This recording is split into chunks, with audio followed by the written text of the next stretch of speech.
Welcome, world, to Life, Love, and Wellness Global, a worldwide wellness movement. I am Reverend Sandy Rogers, and as the creator of this historic event, it is my pleasure to welcome you.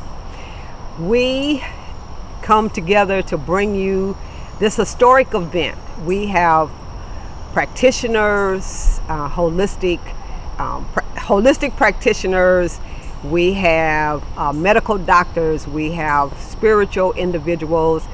This event is so lovingly dedicated to my mother, Mrs. Barbara Dean Brown.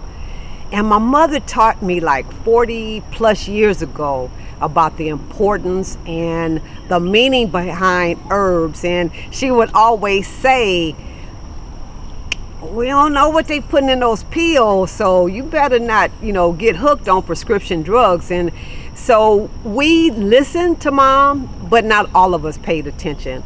My sister, bless her heart, was diagnosed recently thereafter with asthma, and she was prescribed prednisone, which is a very powerful steroid. And my sister actually got hooked on steroids, like someone out on the street kind of hooked, like on heroin or crack or something like that. And so my mom and my sister are both on the other side, living in the other dimension, but they're upholding me, and this is dedicated to their memory. So we don't want to come and make you change your mind about what you're doing. We just want to provide information to you, something different, so that you have options to choose from, so that you're not stuck.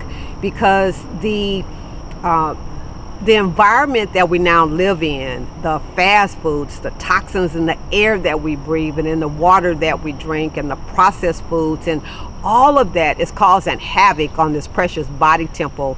So God created our bodies to heal themselves, but they can only heal themselves when they're fed and they're nourished and they're stress-free.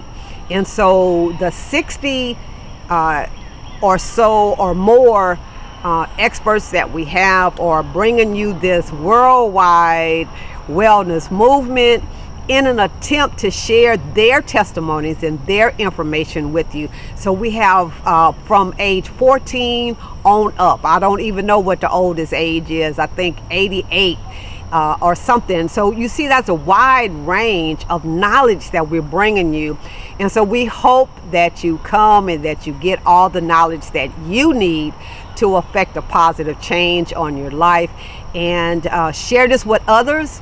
It's free, it's online, and so we're just so thankful that you decided to be a part of our listening community, the viewing community, and we certainly appreciate you for giving us your time of day and your energy and your efforts to being with us and to being a part of this historic event.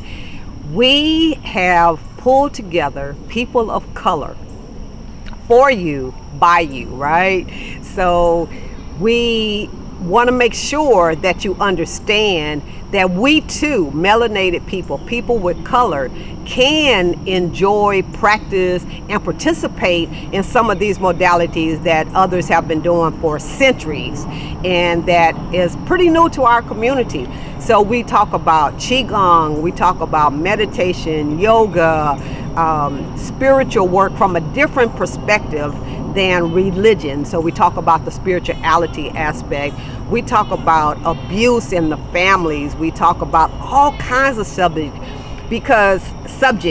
because we know that in our communities there are layers and layers and layers and layers of stuff that we never talk about that's causing a negative effect on our bodies and its healing process. So we address it, whatever it is, and we hope that you will benefit from the many experts that we have, and that you walk away with lots of knowledge and lots of new information, and that you become fully empowered to share information with others.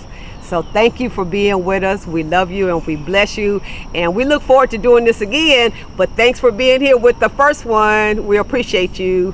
Life, love, and wellness. Life, love, and wellness.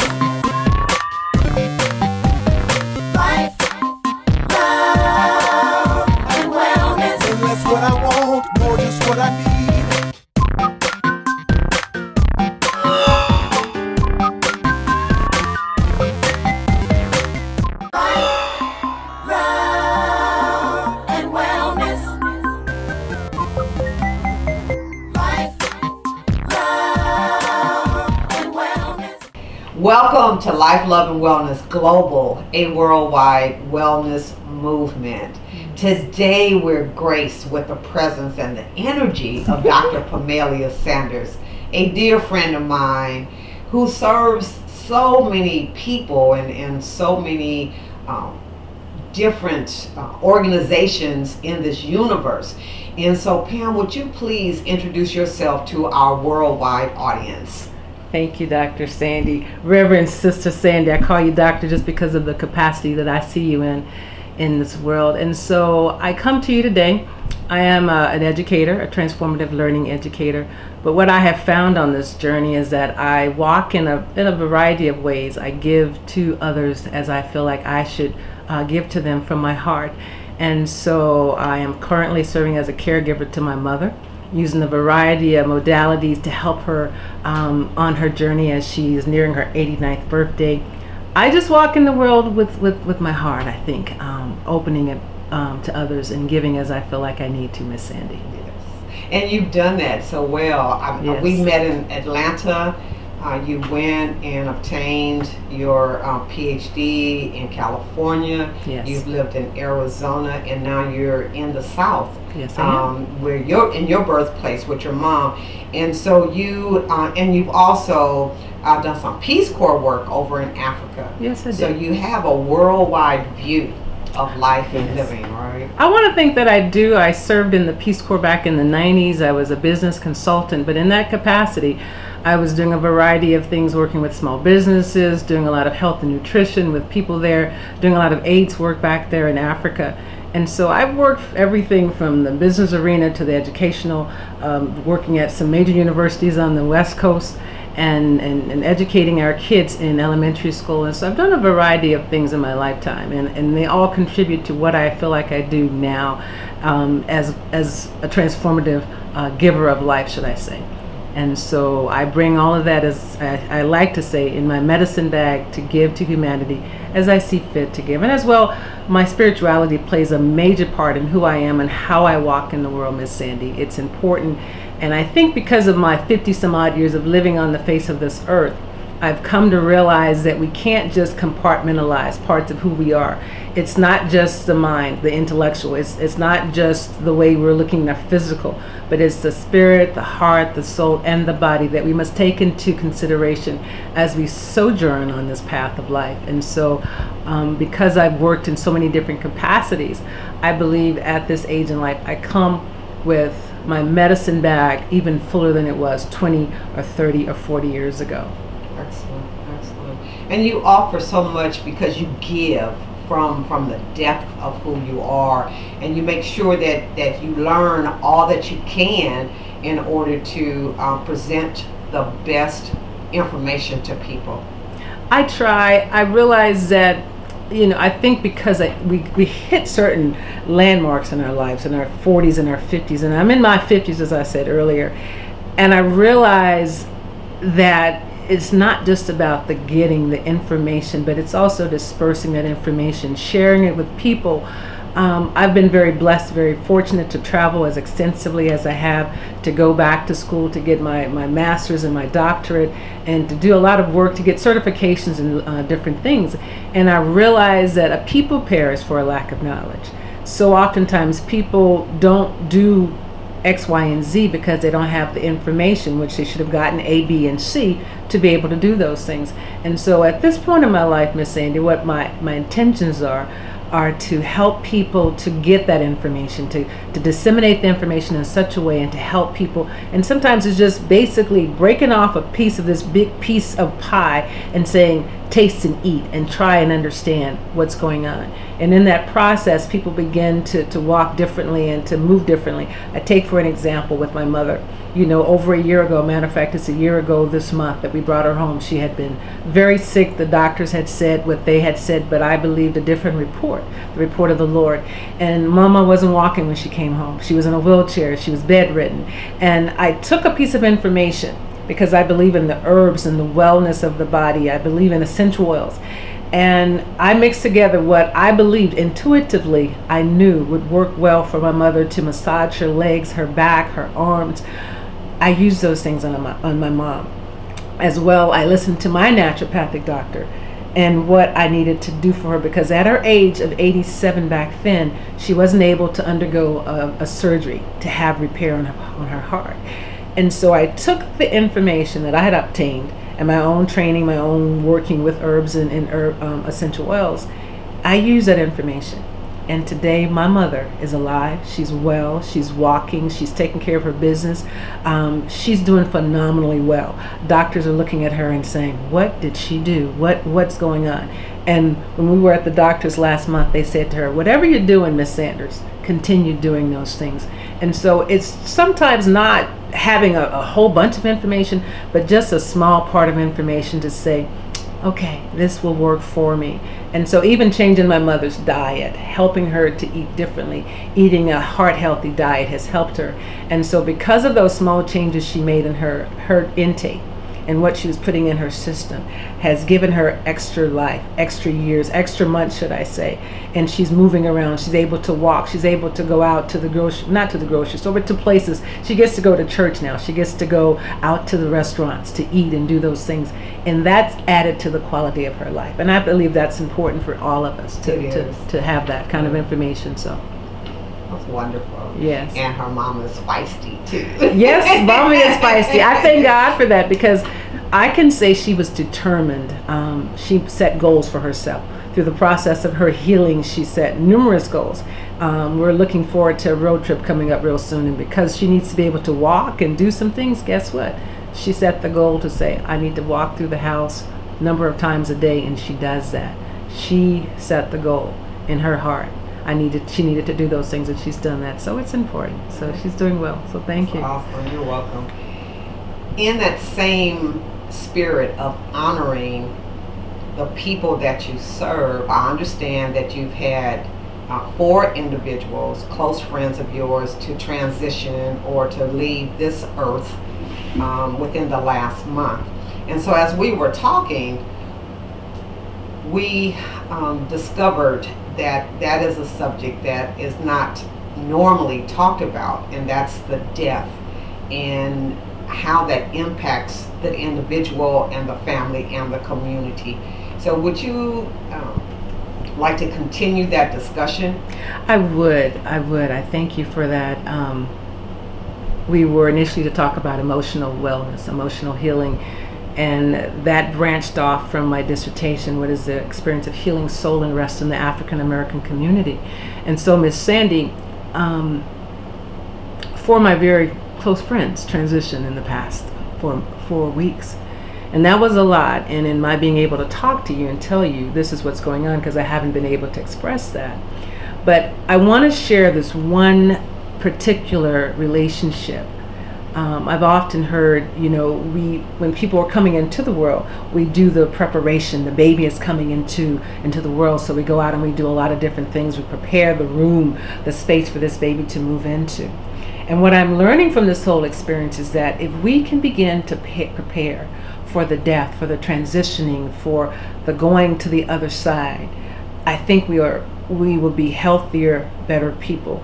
My experiences as a child growing up are different with death than they are now. As a child, I remember hearing my mother and my grandmother and my ancestors talking about what used to happen. Back in the day, the ancestors would sit with the elders, and oftentimes they would have the wakes in the homes. And back in those days, the bodies of loved ones were buried on family plots. That's not happening anymore. And so people were very much so in touch with the death and dying process. Today we've been removed from that process, pretty stoic in many ways. When we go into churches, people, the body is there, and people sometimes sit and say nothing. Sometimes people cry and express their emotions.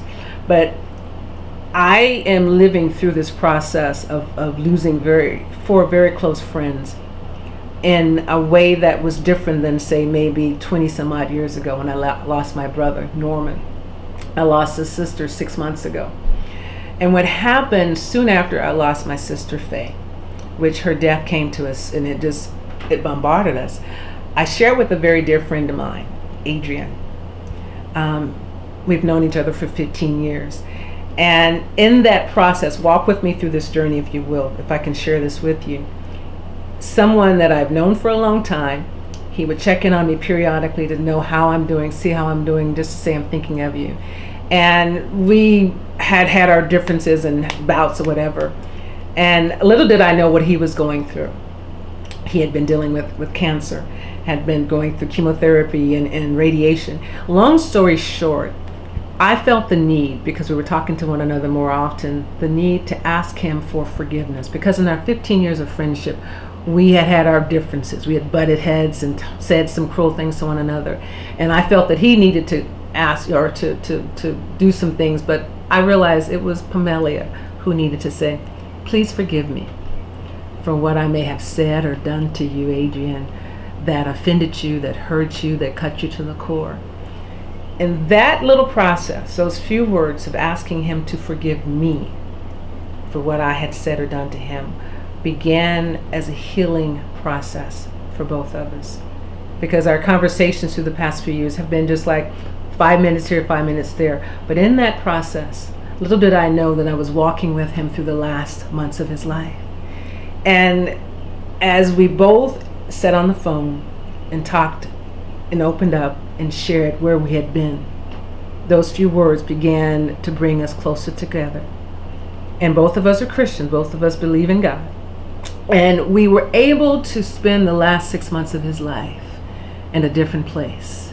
And he was able to share with me where he had been and saying, you know, it's about love, Miss Sandy. It's about walking in a place of true integrity to love one another as God has loved us. And in that space, we were able to text one another, you know, every day, send Marco Polos and to share.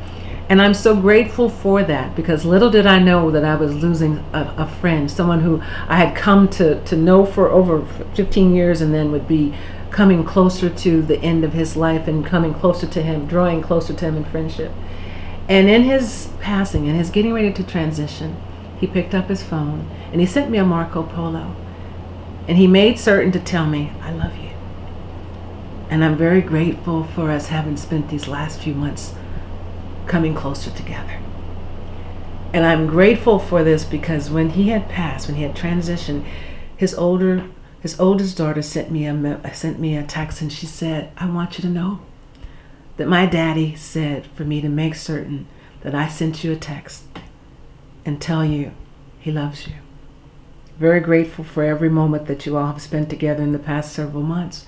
And so I say that, I share this story because I believe as we live well, Miss Sandy, we're able to die well.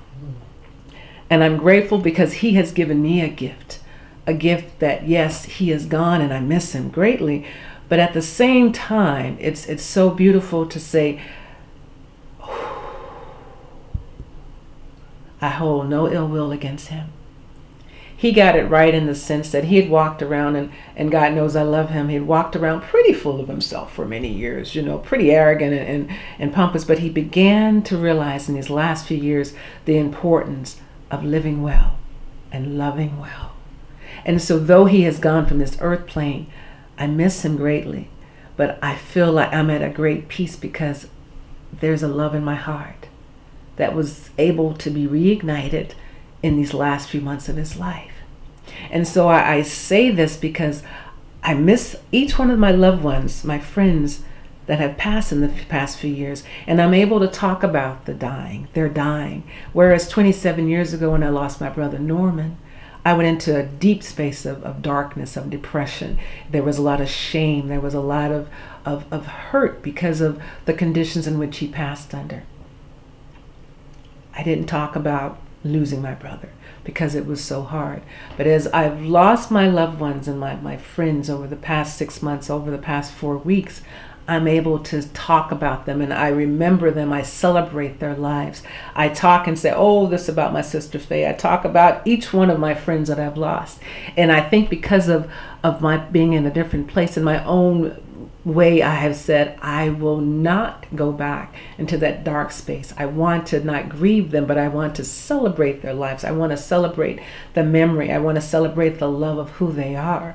And I think so oftentimes in our culture as African American people, of color, we don't talk about what hurts us, what grieves us, the loss. We hold on to the pain, and that pain has a way of impacting us in our physical bodies, in our emotional bodies, in our psyches. And so I have chosen to talk about my friends. I talk about my sister. I mean, I'm like her twin. We look a lot alike. We are shaped, we have lots of things in common. It's almost like we're twins. And I choose to celebrate her by doing things differently with what I'm putting into my body, consuming and exercising, taking better care of myself, because she was a registered nurse and she knew a lot of different things, good things, but she did things a little bit different when she was in her own private space. And so I believe that it's important for us to begin to talk about and to prepare for. Because as we prepare for death, we begin to walk in the world differently. Because the truth of the matter is, most of my friends and my sister didn't know that death was going to knock on their door when it did. But what happened was, I can say with my friend Adrian, because of those last 6-7 months of our friendship, I feel a great release, a great understanding of life after death. I believe if we can prepare for death as we prepare for life, we will walk in the world better and differently. And I'm often reminded, people say, well, why did God, and I say this to Miss Sandy, why did God take my loved one from me? But just as God created life, he also created death. And none of us are here to stay forever. And so as we prepare for death and our living, I believe that when that time comes for us, that our loved ones will be able to remember us and to cherish the moments that we have spent with them. Because we never know. We never know. There's not a number. You don't live until you're 99.2 days to, and then that's the expiration of life here on earth. Yes. And so in thinking about what you just shared with us, mm-hmm. and that preparation period for death would be to live every day. Yes. In love and forgiveness. Yes, exactly. The Word of God tells us to live and love, the fruit of the Spirit, to forgive one another. And so we oftentimes hold on to stuff. I'm going to get him or I'm going to get her, or she's did. But to every day ask for forgiveness. To forgive ourselves first and foremost. To forgive those who have wronged us, who have done us wrong. And to walk in a place of love. I often look at you, and I often say this to you, Miss Sandy. You are the epitome of light and love, because you walk in such love. It's like there's a ray of sunshine around you. I use you as an example because you're the founder. You are the person, the moderator for this forum, for this worldwide movement. And so I know that I've known you for 20 some odd years, I think it is. And you walk in love, even when I've not done right. You say, I'm gonna love you anyway, girl. And it's like, that's important. And that, I believe, shows a level of maturity, that shows a level of emotional maturity, as well as spiritual maturity. And so it's important for us to begin to get this right, especially in our community, because people oftentimes say, well, they did something to my mama and my grandma. And it's like, but baby, this is a new day, a new time. And so forgiveness is, because we don't we don't go through forgiveness work for the other person. We go through that work for ourselves. Like I use the example with myself and Adrian. I felt in my mind that he needed to do some things, but I needed to do what I did for myself. And once I did that, I believe that I was able to walk in a different space. I know for a fact we walked in a totally different space in life and love, and now in his death and his passing. So it's important for us all to do that. How would you describe the wellness benefits, or the benefits from looking at life and relationships with mm-hmm. others in the vein that you're speaking of, the love and the forgiveness? One of my dear friends passed last Tuesday. And I remember the last card I got from her. And each one of the people, I've talked to them in the past several months that have passed, I have no regrets. I miss them, but there's a freeness. I'm free. I'm free. One of the things that I learned from you, Miss Sandy, is that you often end conversations with, on the phone, I love you. My girlfriend Cheryl, those words, I love you. My friend Adrian, hanging up the phone, I love you, Pamela. My girlfriend Lynette, I love you, as well as Lisa. But she called me Smiley. I love you, Smiley. And so those words are so precious, and we never know when our time will come. When I tuck my mom into bed at night, Mama, I love you. Those are 3 simple words, but they mean so much. They carry such great weight when we speak from our heart. And so that work is important, because though they're absent in their body, they will forever live on in my heart. That's beautiful. There has been some circles that have fear and have taught fear about death. But we all know it's going to happen. We all are going to experience it at some time. And so to listen and take heed to the advice that you're sharing about honoring and respecting and loving on people today is so crucial. It is. It is so crucial. One of the things that I heard as a child growing up was that 2 things you got to do. You can go die, and you got to pay taxes. I've often heard one of my good friends who's a pastor in this area say, you know what, baby, you're traveling through. You got an expiration date, an alpha and an omega, a beginning and an end. And that ending is what we're all moving toward. It's inevitable. And so I want it to be said when my time comes that I've walked in love and I've walked in light. I haven't always gotten it right, Miss Sandy. I haven't. But time has brought about a change. And the knowledge, the awareness, as you see things and you realize, you know what, this temple that I'm walking around in one day will go back to dust. And so the part of me that knows right chooses to do right and do differently. And so I tell people, we live and we learn, and maybe what we did when we were in our teens and our 20s, we may have done some things, but you know what? Forgiveness is important. Love is essential. I believe that when we love, when we open ourselves to love, we open our arteries to love. There's a song that I wrote many years ago, Open My Heart to Love. And when we walk in love, it's just like our chest, I believe, it opens up. There's an expansion of the chest, and that's the heart range there. And beautiful things begin to happen. If you've ever noticed, if you've seen someone who is walking around, who's always angry, who's always just mean-faced, mean-spirited, they tend to repel people.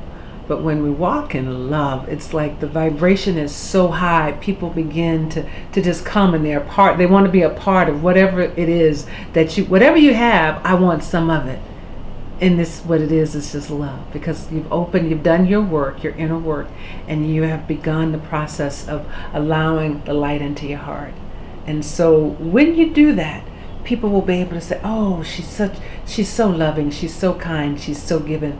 And that's what I want. That's the epitome of what I want to be able to have people to say about me when my work down here is done. Excellent. Yes.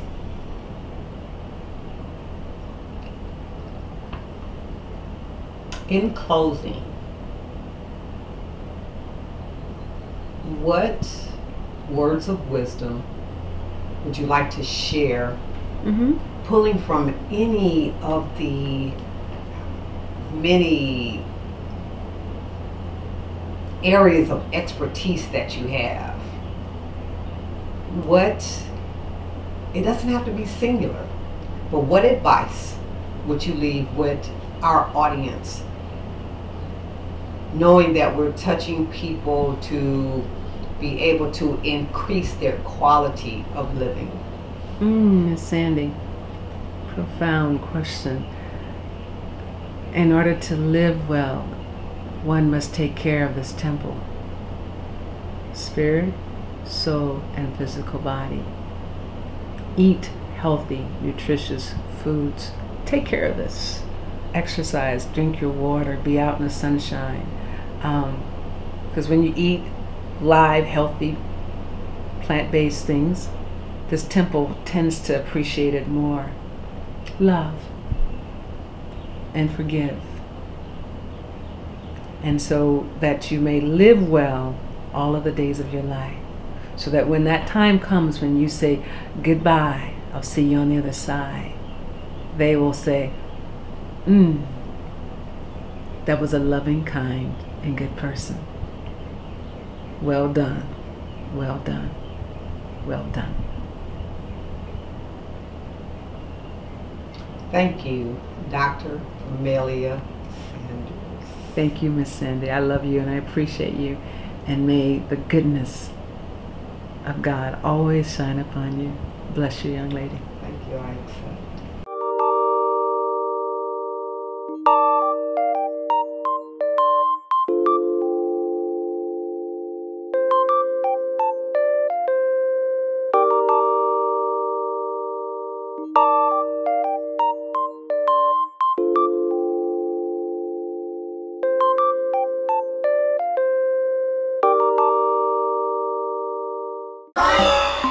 Love and wellness. Life, love and wellness. Well, thank you. First of all, I'd like to say thank you very much for letting me come on board for this great journey and great opportunity. My name is Chakea Onwaso, and I started on this path pretty much at a very young age, looking at things, observing life as a young child, and not knowing that I was even then interested in the acumen of energy and was so in the midst of it, as I can say. But what led me on this great journey, believe it or not, was the food. As a young person, there was many things that I didn't really care for, and with having family from the South and very stern on, you eat what's on the table. I was very blessed to have a greedy little brother and a little sister that I could slide my food to. But the thing was, I was very selective even then toward meats and dairy products. And even to the point at a little incident when I was visiting the great-grandparents one summer, it happened that I ate my pet chicken, and I was about 12, 13 years old, and I was done. I was like, no, I couldn't eat. Did I eat Charlie? Yes, you did, and you said Charlie was good last night.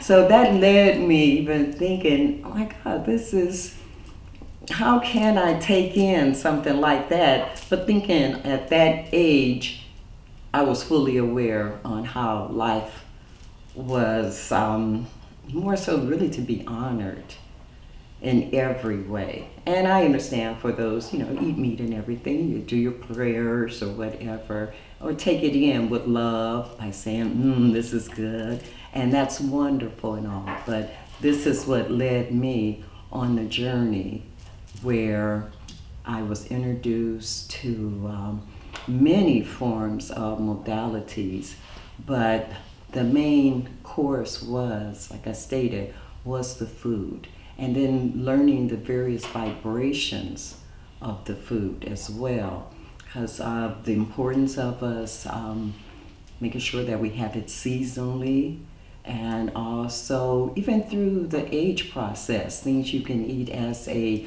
young person versus a adolescence to an elder. But along with all of that, what's most important is the energy that you carry with that more so than anything, because everything is energy.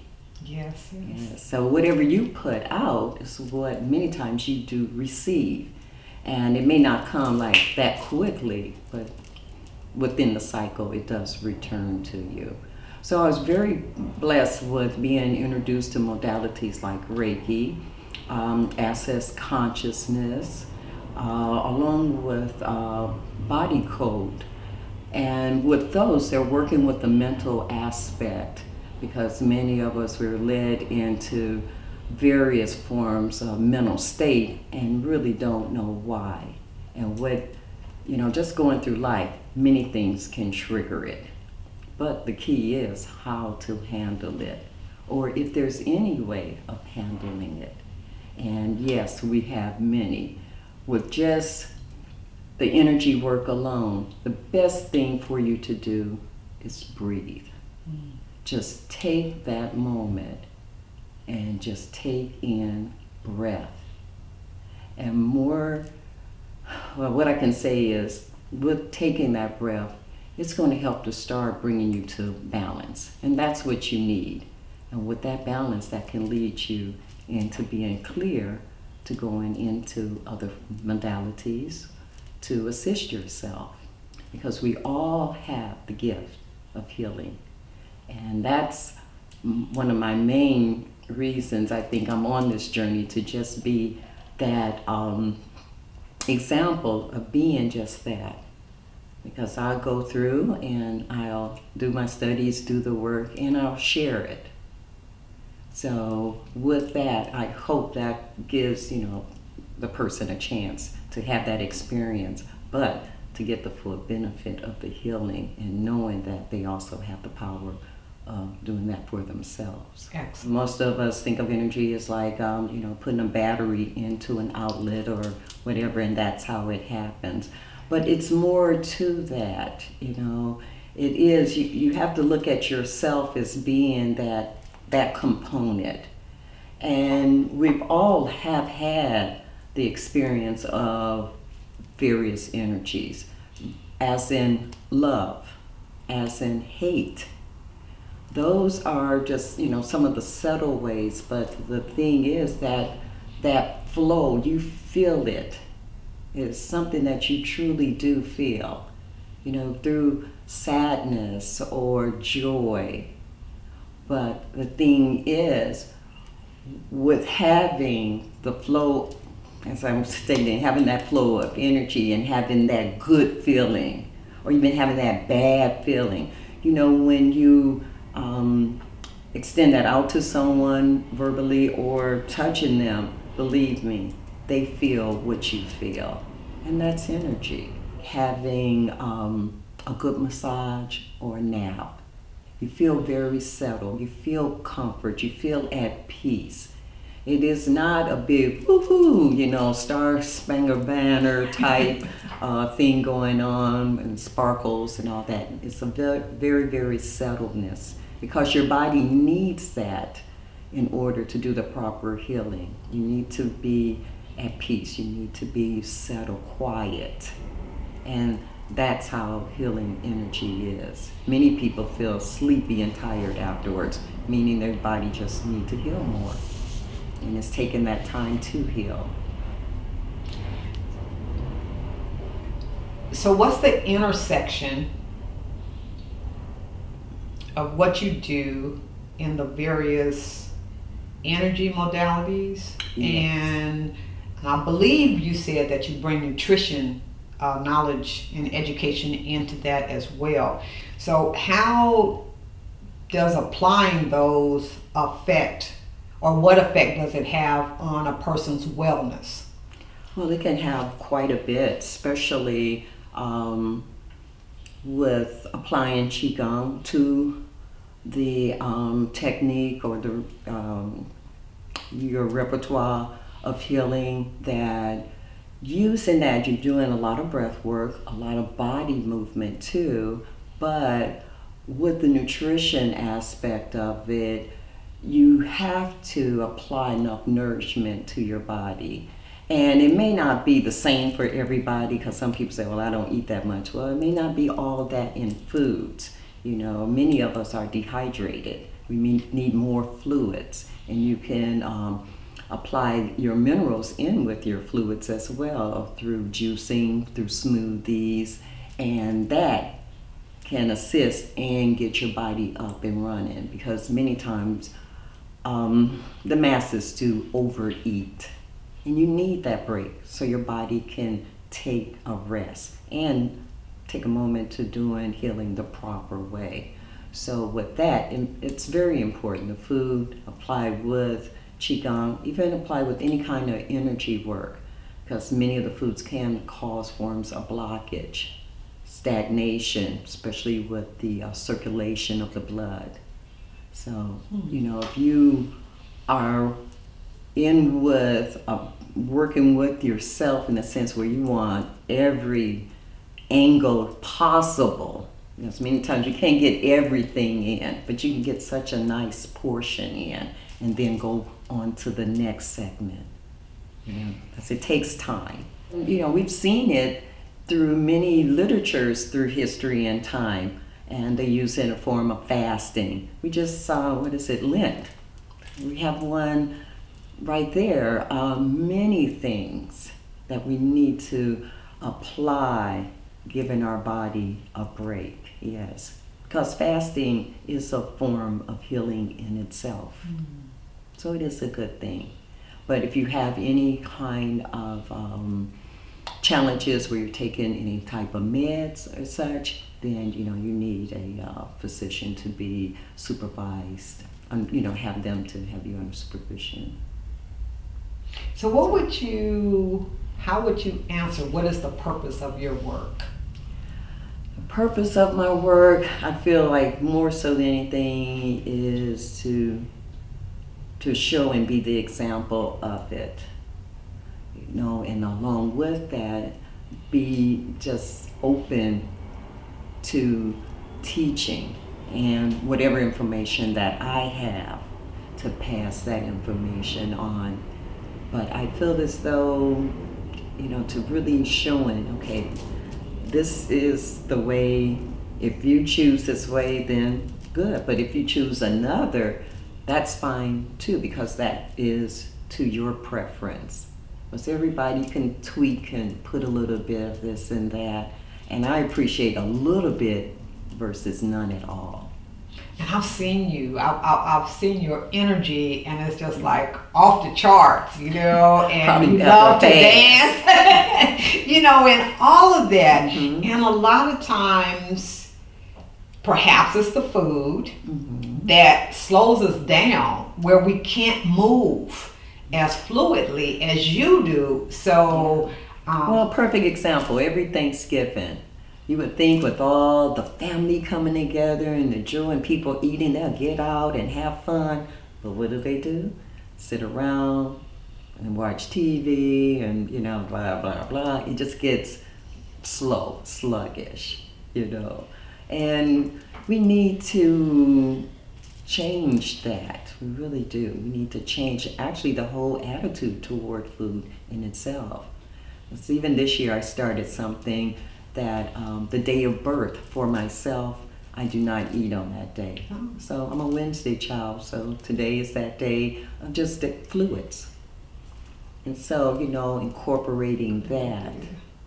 And that's a great thing for us to have a good time frame to honor our body and apply those good things to it, which is a break from food, which is a good natural walk in the air, around trees.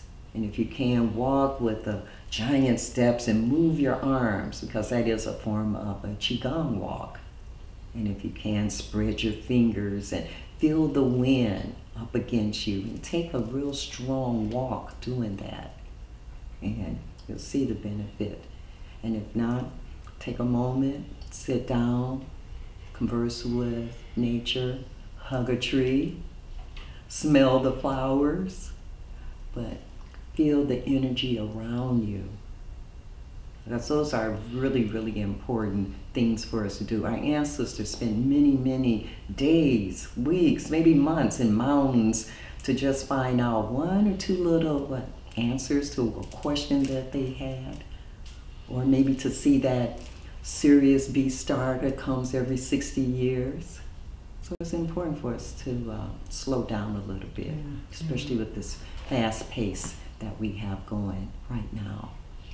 So to a person that says they can't fast one day a week, that's just too much, how would you advise a person to begin the process? Well, I would tell them to start off with just cutting back on something that they truly like. You know, for instance, like a person and say, well, every day I have to have coffee. I said, okay, then maybe try 1 day a week without having coffee. If that's too much, start off with half a cup of coffee and make your way down to no coffee that day. So baby steps like that. Just slowly with something that you like a great deal and remove that and gradually remove more and more and more. That sounds workable. And so I like that, you know, like don't just deprive yourself, but, you know, love on you while you're cutting back and getting to a healthier state. So, yes, you know, that's excellent. Because you may come to a really subtle agreement with that item and then say, you know, I don't need you any longer. And that item might say to you, you're absolutely right. It was fun while it lasted. Bye-bye. I love it. And you were talking about like hugging a tree and walking outside and your arms moving. I've heard of a process that's called grounding. Is that what you're talking about? Or, you know, with the hugging of the tree and being outside? Yes, grounding, so important. Many of us, when we hear that word, you don't know where to go with that. It is where you feel just scattered, unbalanced, you just seem like you just can't get it together. So through my the teachings I've learned is to really go out and hug a tree or just sit on the ground, back up against it and just breathe with that. But if you don't have any of that around and can't do that, just, you know, take a moment and just take a breath, feel the energy coming from Mother Earth and connecting to you. And just feel that energy just rising into your body, all the way up to your crown, and even above your crown. And it's as if it's moving around. And then just slowly bring that down and send that either back down to Mother Earth, or you can send it out maybe through your hands, your fingertips, and just let it go out to the universe. And you do that a few times. And with a few of those techniques, any of those, and just take a moment and see how you feel after that. So the breath is very important. The breath is very important. And I understand that many of us do not know how to properly breathe to get the maximum benefit from the breaths. Yes, and the best way, and you know, and there's different types of forms, especially with different meditations and, you know, forms of exercising. But on the all in all, the main one you want is to inhale where your chest expands. So your chest is expanding, and then when you exhaling, you're releasing the abdominal and just letting it like spread out. So you do that a few times with the expansion, and then just letting it out, and then you can feel the release, but you can feel that build up in the chest, and then take it down slowly. And exhale it out the nose would be very good for you to start that way. And after a few of those, you do. Very calming. I was doing them as you was giving the example. I was like, "Ooh, man, this feels good." Very calming. Mm-hmm. Yes. So the breath, very, very important. Of course, food is a big part of it. But, you know, being with balance with yourself, keep yourself grounded, and just be aware of all the energies around you. Do you have suggestions on food for the audience? Oh, of course. My favorite is to eat with the seasons. Always eat with the seasons. And also experiment, meaning that whatever foods come out during that season, those are the ones you consume the most.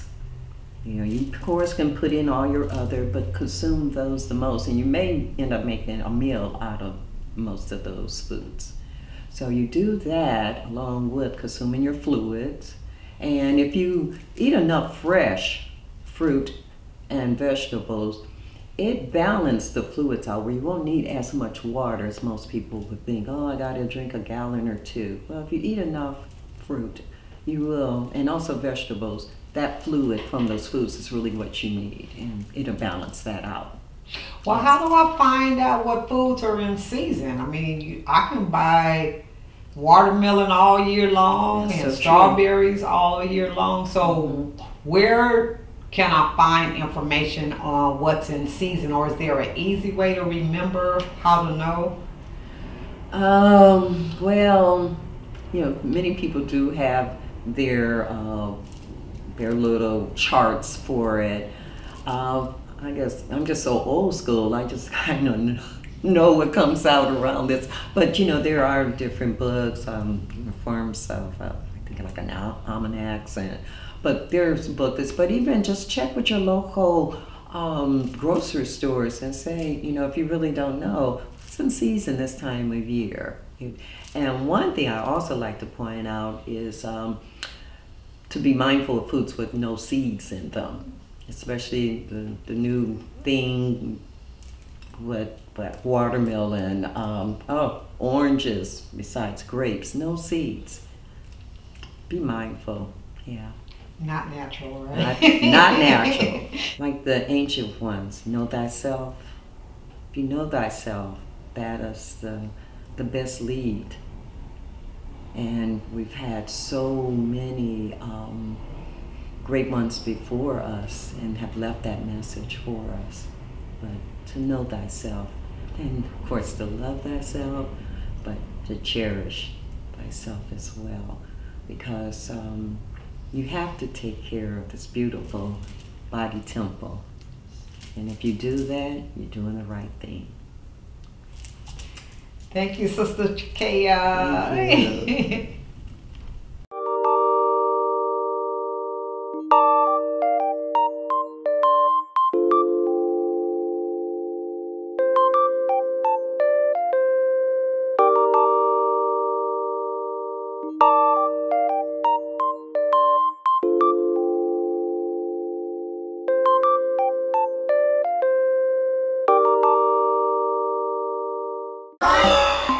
Love and wellness. Life, love and wellness. Hi, Sandy. Thank you. Thank you so much for including me in your project. Oh, it's a pleasure. I mean, you have so much to offer. You've done so much intensive research and study on African Americans, particularly, and our contributions to humanity and society. So you're an author, and you're really involved deeply into helping us to see our ancestral connection with the motherland, and just for us to understand our power and our strength and who we are in our melanated skin. So you've done several books. You've done a word book that bridges the information with the also with people that like to do the word searches or the puzzle books, right? Yes, yes. I'm looking at that one from a couple of angles, from the angle of just word searches in general and how they help people remain sharp, their brains remain sharp. And in particular, I use that particular format and subject matter as part of my comprehensive approach, I guess, to my writings, which is to help share what I came to conclude after taking a trip to Africa, which sent me on a mission, if you will, to try to help us here in the diaspora in America to heal. Right. And so that takes on a myriad of looks, right? As far as which aspects of life and living we need to touch on. Right. Part of what I do in my books, I try to present as many angles as I can for what I feel we are missing in terms of healing. First by, in the first two books, going through and just kind of evaluating, taking a second look at what happened to us during slavery and how we got to be who we are today. And I think it's very important to us, especially in terms of healing, because that process never took place. I did a lot of research after I took my trip to Africa, and in doing so, I came to realize just how many different types of African Americans there are. And so we have a lot of different types of needs. I look at some of those needs in my book, but those of our ancestors who were still enslaved never had an opportunity to heal. They had to be stressed. They were, traumatized from their experiences, and they were expected to just pick up and go along. The same thing with, the experiences that were passed down to us. They may have had an origin in what was done to us during slavery, but the behaviors were just passed down through us, through our parents and our parents' parents, and just never addressed. One example I can think of is the way that we, or our generation, disciplined or received discipline and learned how to discipline our children. During our enslavement, it was vital for parents to be able to control their children because of to keep them out of harm's way. When something was threatening the black structure of that family, whether it was a formal family or informal through jumping the broom or whatever, that family unit, the children, if there was harm coming their way, the children had to respond to their parents' control over them. They didn't have the luxury of questioning what the parents said or anything like that the kids are doing now. To me, that's how it started, in terms of the harsh behavior that the parents kind of meted out to the children to get that point across. I mean, but there was no explanation that came with it. It was just, okay,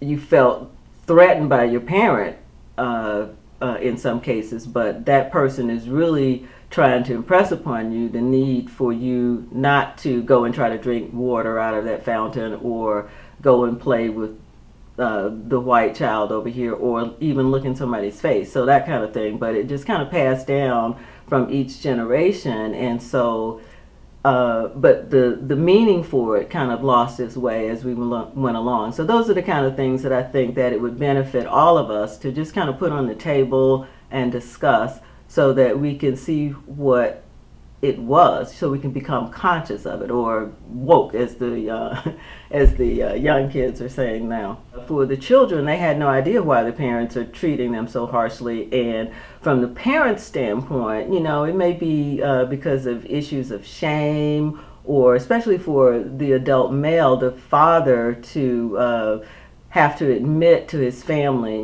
that he's not able to protect them or, keep them from harm's way. So rather than showing that feeling of hurt or wounded pride or whatever, that kind of thing was just swallowed, and then the end result is what the child saw, which was harsh behavior or whippings or, that kind of thing. When I was young, in elementary school, my father, me and my brother would play, and my mother would tell on us when he came home from work. But one day, we had really done her in. So when he came in, he was really upset with us, and so he told us that he was going to hang us. And he had us to go and find a rope, and there was a tree next to the house where we lived. And he went through the whole motions. My daddy was a little different, but he went through the motions as if he was going to hang us, and just to scare us out of our minds. And I was really like, what? He didn't give any explanation for it. He didn't hang us, obviously, but I would never have even followed any kind of thread about that behavior had I not been at my uncle's. My uncle passed, and at his service, I think one of our cousins, or one of my dad's cousins, got up and he was talking about my uncle, and then he related to an experience that their father had done the same thing to him. Well, their father was closer into the age of Jim Crow. He wasn't a slave, but his father was a slave. So it was more relevant to my grandfather as a fear that had been instilled upon him, the whole hanging thing, and I think part of it was also to kind of take some of the whole terror from the Ku Klux Klan, and just kind of make it seem not right, but just made it seem as if it made sure that they knew that it was a consequence that could be experienced, without him putting on a sheet and a hood and stuff like that. But anyway, it just kind of passed down to my father. I don't know what my father's conscious thoughts were about it, but that's where he got it from, an experience in his childhood, so I don't know if that was a little vague, but no, not vague at all, because what it seems is that your father never healed right from that experience, right. And so that's why he then exposed you and your brother to that, and thought it was okay to right. threaten us with right. with hanging, Yeah. But anyway, it's the when I went to Africa and saw how especially in the countryside, how the mothers, the relationship between the mothers, the parents, and their children, and how they were treated more like children, and expected to. They were taught to behave, but it wasn't in a harsh way at all. And the same thing when my son was in a Muslim school, and when I go over to visit the school and just watching the other Muslim women and their children, and just the parents, how they interacted with their children. It was the same way as in Africa with that love, that you could see the love. The children, it was clear to the children that they were being loved, and even when they were being disciplined, there was no, hanging threats involved, that kind of thing. So anyway, we've just had a lot, that we have experienced, and like I said, there was never an opportunity to heal. There were some of us who were freed earlier than others. Some came at the early end, at the beginning of slavery, and they were indentured for a number of years, and then they were allowed to be free citizens, earn a living, become professional, have their own businesses and that kind of thing. There were those of us who came to this country escaping from Haiti, as they were the sons and daughters of the slave owners there, and because of the culture that was developed to raise the slave owners' children, offspring, up above the masses of us, as a way of keeping us separate and keeping us divided. There were a lot of people who had to run from black people of African descent who had to leave Haiti and come to this country, for fear of their lives during the revolution. Then you have people here who were people whose ancestors were part of the breeding farms, and so their whole culture, is something completely different. There was no need for for that. In that particular universe, there was no existence of love and family unit, because what the end result was going to be. In other places, it might have been a surprise to have one of the relatives sold off, but in the breeding farms, that was what the business was. You make the children are sold someplace else, or that kind of thing. So those kinds of things were just go down, through our DNA, and so we've retained, all of that experience, and it's different types of experiences, but we're considered as African Americans here, and those things, just the fact that there are so many differences have not really been pointed out that much. So the color in our community, why, not only the lighter skinned people, but the darker skinned people, don't like the lighter skinned people, the lighter skinned people don't like the dark, and it's all because of what that whole institution was about, but as the generations continue to come in, the information or the reasons behind that behavior is left behind, and we're just left with the behavior. The colorism. Yeah. You brought up an interesting concept, the breeding farms. And I'm sure that has an effect on how people relate to one another within our communities. What is your take on that as far as how that has destroyed the strength that we had as a family unit over in Africa? And then we, brought here and it's dismantled, so to speak. You know? There was everything done to dismantle the family unit, from splitting the family and sending them to different places, to making it impossible for the system of spirituality and worship, the language, not allowing marriages or anything like that, so it was all fluid depending on what your circumstance. Once we find out, once we are able to just flush things out and to acknowledge them, to acknowledge, that these terrible things happened to our ancestors, and therefore we have may have family relatives who act a certain way, and we're not sure why. Nobody ever wants to talk about it or what went on with them. We don't. In the end results, though, I don't think we really, because for most of us, we will never know what exactly happened to our ancestors.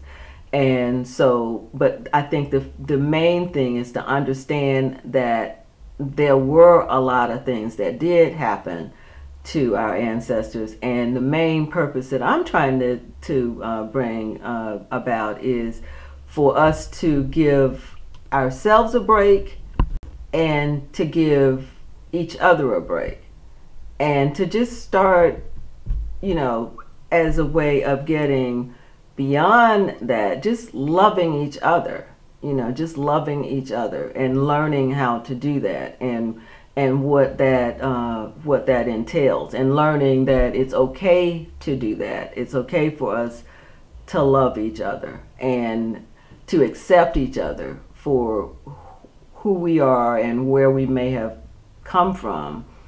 And I think that once we are able to do that, the sky is the limit for us, because we're at a point now, after we were freed from slavery, and after the period where we were in the Jim Crow South especially, but other places in this country where we were physically assaulted and we couldn't reasonably, and there's some issues now, of course, but just generally as a group, we could not expect to be treated fairly in terms of our physical safety and being able to provide for our families. But we're past that point now. So, but we're still doing things from habit, from the way things used to be. We're still waiting for the government money to come in and start a Head Start program, when, my living room is big enough to have some kids come in here. To gradually make that turn so that we can attach ourselves to our community nature, our nature of living in a community and being a village that raises a child, and making sure that everybody in our village had what they needed, like Jesus was saying, making sure that the widows are taken care of with their, someone's left with little children, the community can help that person, to heal emotionally and to try to get back on their feet and help them, financially and other materially while they're trying to do it. I think we're still kind of waiting for our former captors to do things for us that we can now do for ourselves. Reduced to money. And, my life, I want to get married because this person has this amount of money, or I can have enough money to send my children over here, or, that kind of thing. And looking in terms of looking for money instead of what the desires of our heart actually are. A lot of unconditioning that needs to take place. But I think that if we get started with it, and to just, as I said before, not look for, or maybe I didn't say this, not look for approval, because we do things this way. Well, this is the way that, somewhere in our being still tells us to do them, and as long as the God self directs us in that direction, then, it doesn't have to be, I don't have to have a BMW or whatever to show that I'm successful. I don't have to have that as my goal for every waking moment of my day, of every day, and I know people who, I used to know people who are like that. Their whole life revolves around, getting material things that you cannot take with you at the end of your life's journey or whatever. So great points. Great points. So in closing, is there a summary or a couple of points you want to make to the listening audience that can be incorporated into increasing the wellness of our communities? I think the greatest thing, or the thing that I would like to, the greatest point that I would like to leave everybody with is learning to recognize your God self, because it all starts with that, and learning to recognize the voice that is within you that will direct your path, and learning that you are worthy of hearing that voice, that you are not a child of a lesser God, that this is for, like as Jesus said, he came to show us that to live life and live life abundantly. So the things the material things, not money, not Fort Knox, or although I understand that's empty, but the things that you want, the things that are the desires of your heart, your creativity can blossom, once you are confident enough in your inner spirit, then you can be open to love, and the love that you pour out is returned, so I think that's the greatest lesson that all of us can learn. Well, thank you so much, Miss Linda Pace Samuel. You have just been a joy and shining light on a lot of things that we can incorporate into our lives, and so we sincerely appreciate you. Thank you.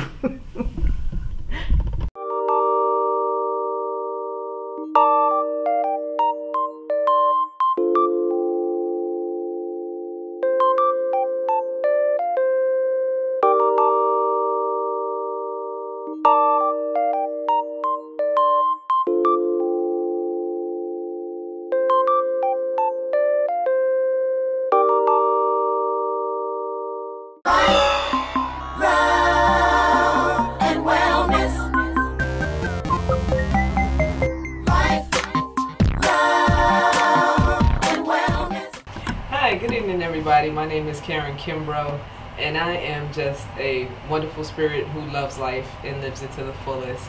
And I want all around me to love life and live it to the fullest. I have life coaching certifications. I'm a ministerial student right now. But globally, I really just embrace life fully and would like to have everybody around me embrace life. My mom lived in New York City, and I lived in Atlanta, Georgia. And mom was in the apartment she was in 40 years until I moved her to Atlanta with me.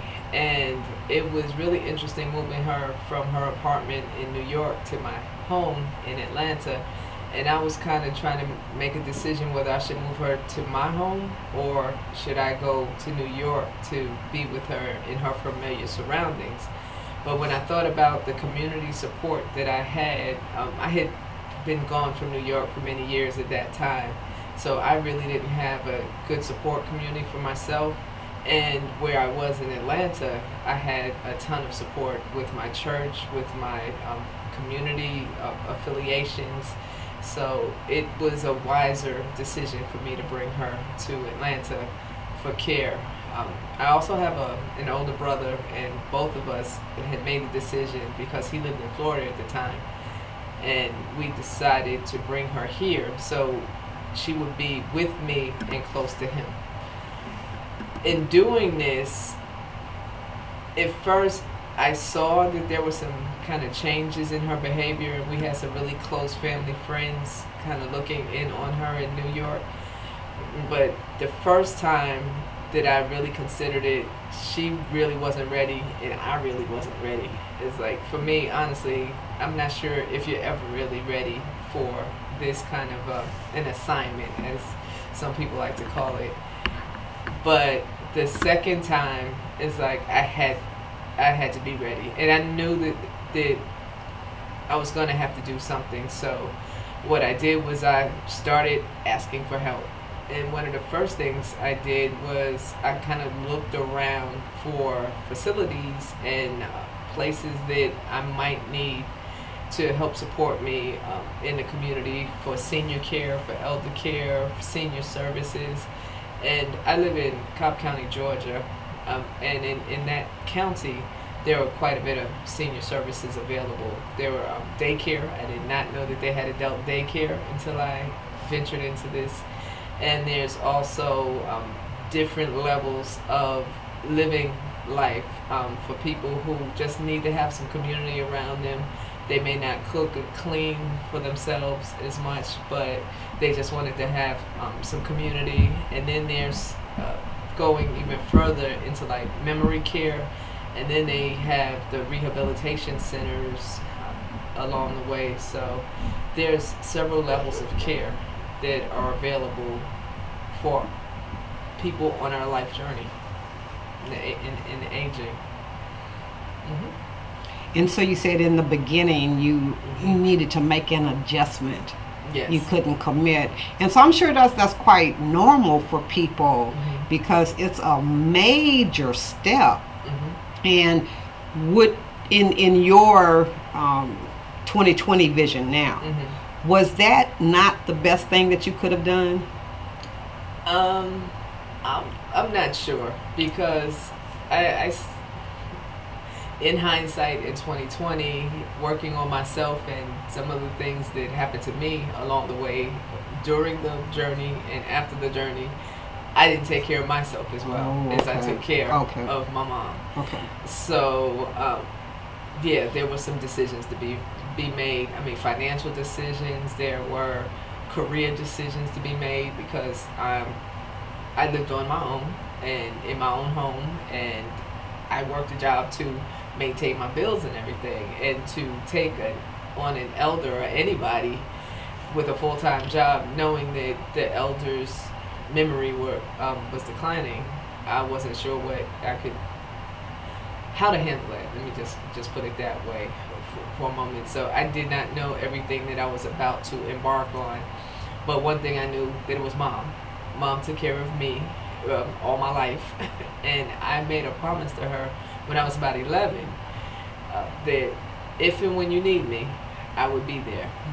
And when after mom's transition, and I was talking to different people to work through some of the life challenges and physical challenges that I had along the way, they were like, did you know you honestly have been preparing to take care of your mom since you were 11? Wow. And I was like, oh wow. You know, when I think about it, I have, because career-wise, the kind of jobs I took, I had steady 9 to 5 career jobs in one particular office here or another particular office. But then I started taking projects, things that may have been short term, may not have kept me in one place, you know, allowed me to travel and see the world, because Mom always said, travel and see the world while you can. So if you can get paid to do it, do it. You know, I know I wasn't in the military, but there are a lot of professional careers that you can do, and travel is a passion. My mom and dad took me to Nassau in the Bahamas when I was like 11 years old or something, so I got the travel bug thing. Or 6th grade, however old you are in 6th grade. I just remember it was 6th grade. Right, right. Now, and the reason why I was asking is I'm sure that perhaps some people make a decision to be a caregiver and not really have given it any thought. And so that's what I was alluding to with the other question. But you answered it very well, because this is, you know, even though we understand that we all are going to transition from out of this physical plane into another place, we're not always prepared to take on that role or to assist somebody on that journey. So, yeah. Right. Yep, and my mom actually took care of my dad. This is crazy. My mom got ill around 40, 41. She was a LPN nurse, licensed practical nurse, and she had a blood clot that basically manifested into several illnesses that kept her from going back to work full time. My dad was a motorman, and he worked until he retired at 57, and 3 months later he passed. So it was just like he was probably sick for over a year, and we didn't know. I was already away from home. I graduated from college and was doing my own thing in Boston, living and working. And so my mom, you know, she had her husband, and he was kind of looking after her. Then she had to flip and look after him, and then he made his transition a whole lot sooner. Everybody thought she was going to go first, but she actually she made it through till 76. Wow. You know, so it was just amazing. Right. Yeah. 35 years after. Mhm. That's awesome. Yeah. Yep. Your learnings that you gathered as you went through this process. So how are you sharing that with the world?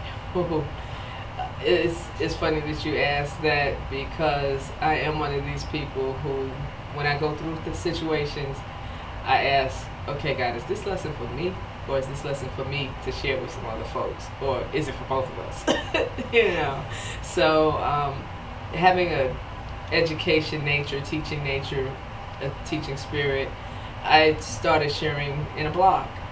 The blog was, I just kind of started doing a caregiver's blog, and it was things that I wish I knew as I was embarking on this journey.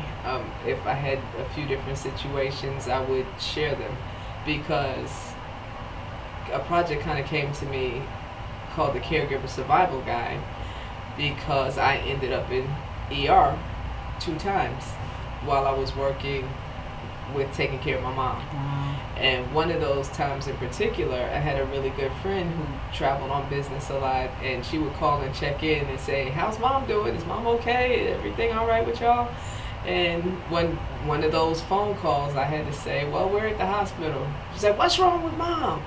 Like, it's not Mom this time, it's me. Wow. So being that I survived that situation, thank God, that I have decided to share that you have to take care of yourself first. And a lot of people who fly, or even if you don't fly, you've heard the story. If there's turbulence in the air and the oxygen mask drops, put your oxygen mask on before you tend to your children or anybody else who may need your assistance, because you need your breath before you can help somebody else have their breath. So the breath is important. Yeah. And that was one of your major key learnings during that process? That was one of my key learning experiences during that process. And so I also was just trying to think, how can it make it simple? Because I had never done this. I don't have any children, so I never really had to take care of anybody but myself. And to take care of another human being full time, 24/7, was a big learning curve for me. And while I'm working as a career person, so I just started asking people around me, have you ever taken care of anybody? Do you know anybody who's taking care of anybody? Do you have any suggestions? You know, because when I've gone through other experiences in life, I've always been told to ask, or, you know, just ask. If you ask, people will share. And people started sharing, and I started getting flooded with information. I got so much information, I was overwhelmed. And fortunately, a good friend's mom was like, you need some help? But what do you need? I'm like, well, I asked for information, and I got so much information I don't know what to do with it. So this friend's mom happened to be an educator, so she was like, send it to me and I'll organize it for you, and I'll give you the names, addresses, break it down in categories and things that I think you might be able to work with and stuff. So it's just amazing the kind of help that just came. Church members, even you, Sandy, you used to go when mom was in the assisted living facility. I couldn't always make it there, and one thing I learned dealing with that situation is people who had people coming through were taken better care of than people who had no people coming through, because folks didn't feel like they had this higher level of accountability. So, I mean, I really appreciated that, especially being the only sibling here. I had other family members that could stop in periodically, but the majority of mom's family was in Missouri. So not even in New York or not in Atlanta. So, they would come periodically, but it's the community we make right where we are. I think that's important to have, to share that with the audience, because there are situations where a person is by themselves, and I can just imagine that has to be like just, you're overloaded with responsibility, not understanding how to share it, or that you will get, the help from friends. Yours is a very had a very good ending, and a very impactful caring from people, that was able to relate to you. What advice would you give somebody that does not have that type of support from their friends or community? It's funny that you asked that question, because I get asked questions similar to that pretty regularly, and I tell folks, don't be surprised if the help that you expect to have from your immediate relations, blood or not, don't come through. But people who are just connected by spirit or just connected by an association. Because I'm also thinking of a young lady I had just say, she called me from one of my social organizations. She was like, Karen, I know you're tired. I can't get home. My parent is being taken care of by somebody in the community. Can I come and sit with your mom? And I'm just like, wow. We weren't even really social friends. We were just kind of acquaintances. So be open and know that everything that you need is right there. It just may not come from where you think it's going to come from. It's funny that you say it's not funny, but I know Bertice Berry says something about life gets so painful, and even the absurdity that you have to laugh at. And as I was going through my process, it's like, learn to find the funny. One of my things was learn to find the funny. But yes, I got overwhelmed. Did I get resentful? Yes, because I was looking for help from certain people, certain places, and when it didn't come, I took it personal. But hindsight 2020, doing self-work, it's like, Karen, it wasn't about you. It was about these individuals and their relation to your mother, and the fact that because they're relations, they think they might have similar mortality or similar issues. And looking at your mom, they might have felt like they were looking in a mirror or something that could have been in their future. So they didn't want to deal with it. They couldn't deal with it. They did not know how to deal with it. So that's why they just didn't come to you when you expected them to come to you. When I was going through it, I was just going through it. Yeah. So I didn't get that insight until I started doing personal work on myself, dealing around resentment, even with my mom. As much as I love my mom, it's just like, wow, could we have planned something better? But you don't know. Excellent. You don't know. Yeah. But that's such a wonderful observation for you to share, because I've talked to individuals that, depending on certain circumstances that occur, they're mad at God, but then they feel guilty because they're mad at God. So for you to share that, you know, it's human. Like your whole world was turned upside down, and even though you have been preparing since the age of 11, there was like no preparation, right? Yeah, truly. I mean, because it's a financial, it's huge financial, it's huge time, it's adjusting your life. I mean, from a carefree single for the most part, you know, go to work because I have to be a responsible adult to take care of my household, you know, and at the time, going to work was how I did that. You know, I had started a few little businesses here and there, to see if I could get out the work-a-day rat race, as we say, but basically I was going to work and then coming home.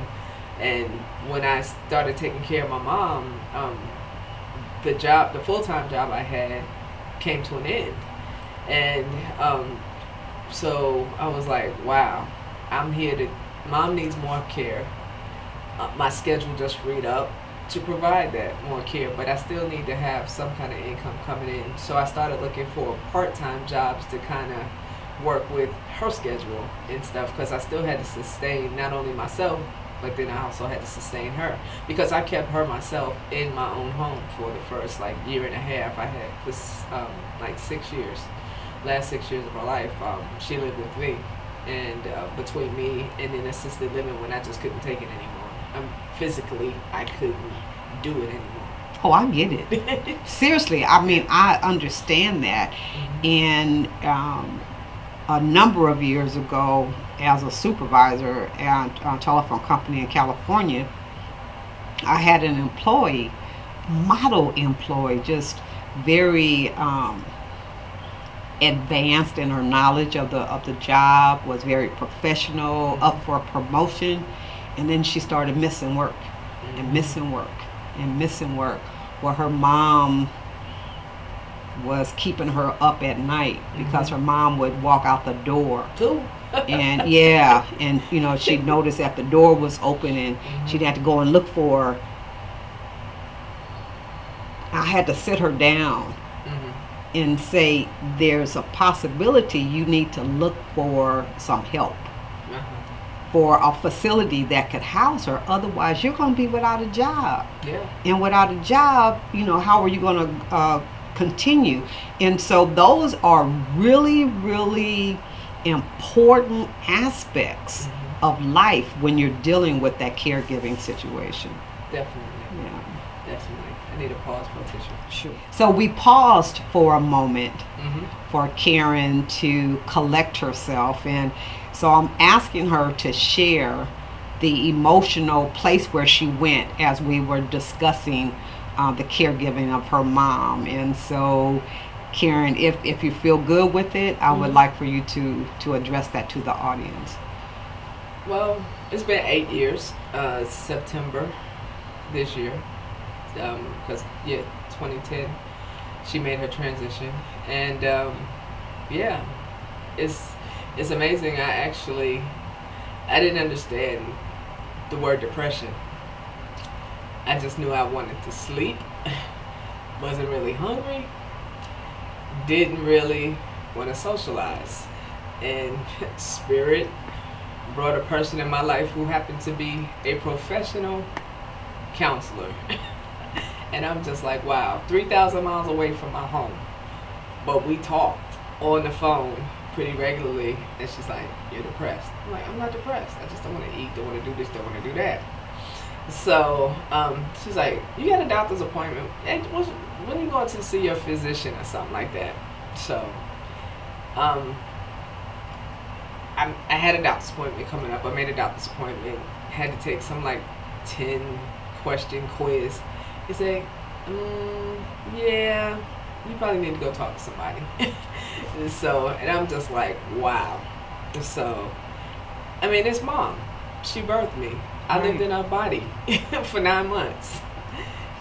So it's still a little hard in some spots. But I'm glad I did some work. I'm glad people came in my life to let me know it's okay, whatever I'm feeling, to feel it. The first times that I decided to go away, I was scared to leave my mom alone, but I love water. I just went up 20 miles away from my house to one of the lakes in the area, and I stayed in a cabin.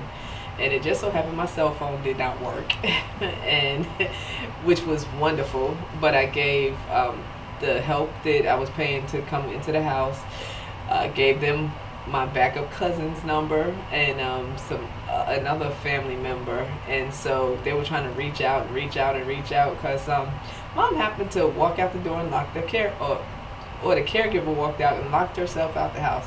Now this lady was in her 60s, I believe, at the time, and she didn't have a key to the house. I don't know, or she did not have the key with her when she walked out the house, because she had to have the key to the house. She was there for the weekend and stuff. And people were trying to reach me, and I didn't know till after the fact. But when it's a little scary, but it's not scary, because thank God that the person that was looking after my mom had looked after one of my other friends' parents, both mother and father. And she was a spry 60-something, so she climbed over the neighbor's deck to get to my deck to get in the house, because fortunately she had left the back deck open so they could get some air and stuff. But mom was just in the house jamming to the blues. I know AARP, they have a whole section on caregivers. I did not know about AARP when I was going through my process of caregiving. Because of my mom was going through Alzheimer's dementia, the Alzheimer's Association was an organization that was brought to my attention that had tons of resources and information. Also, the last full-time job assignment that I had was at a workforce development agency that was steeped in community assistance for people and families, people out of work, families, and there were so many different resources there.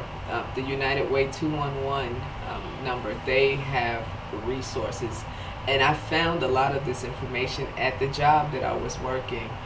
And if you've heard of Maddie's Call, the Maddie's Call in Georgia is like an Amber Alert for children, but it's an Amber Alert, for lack of a better term, for adults, aging adults, and it's about the different agencies that get together.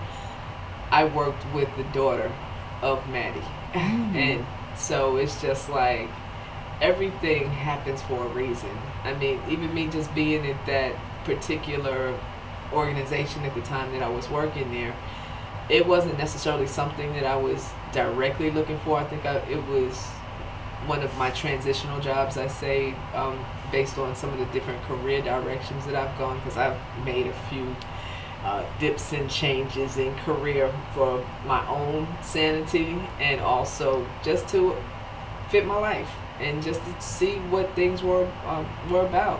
I wasn't one of those 30-year and out kind of people. That's what my mom used to tell me. Truth be told, technology has been one of the bigger parts of my life, and there are some companies that I worked for that don't even exist anymore. So I couldn't have done 30 years and out with them. So for me personally, Alzheimer's Association was a big thing.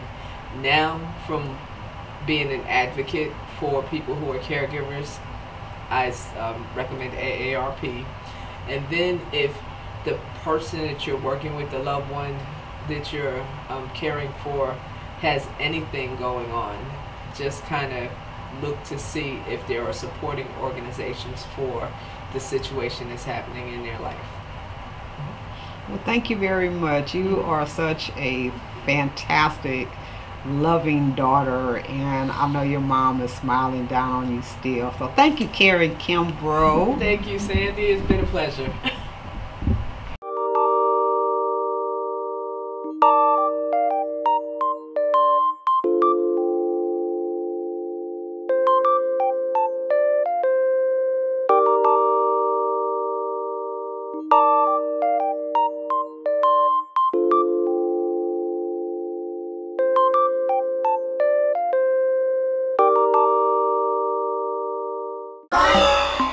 Love and wellness. Life, love and wellness. Like Sandy said, my name is Havana Cheryl Duncan, and I am a sacred aspirant. And what that means is that I am becoming the goddess that the Creator wants me to become. Through a class that I'm taking, it's helping me to develop my inner nature, and it's helping me to develop who I am becoming, what I'm destined for. That name also means that I am of the Creator, and it's helping me to understand fully what that means, is that I am a part of this universe, and the universe is within me. The way that I think, the way that I feel, the way that I eat, the way that I dress, the way that I address nature itself and others, I'm becoming who the Creator really wants me to become. And with that, it means that my diet has to be in order, my whole entire spirit, my body, through exercising, through the things that I read, through the company that I keep, the places that I go, everything has to be in divine order. And for years, it's taken me to become that person because it was never taught us on how to become a divine woman, a woman of God. I've heard it in churches, I've read about it, but actually learning how to become that person, this is the first time that I've taken a class to teach me that. And the instructor, she's very thorough. Her name is Queen Neat.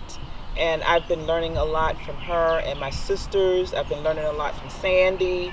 I've been learning a lot from other people like Star, beautiful sister. I've been learning a lot from Laura Sager, and this is her beautiful establishment.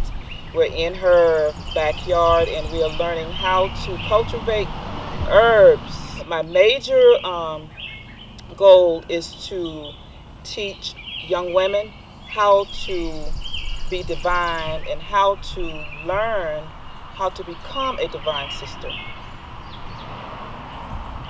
And also I want to help them to prepare how to be out in nature, what it means to be out in nature, what it means to grow their own food, to heal themselves.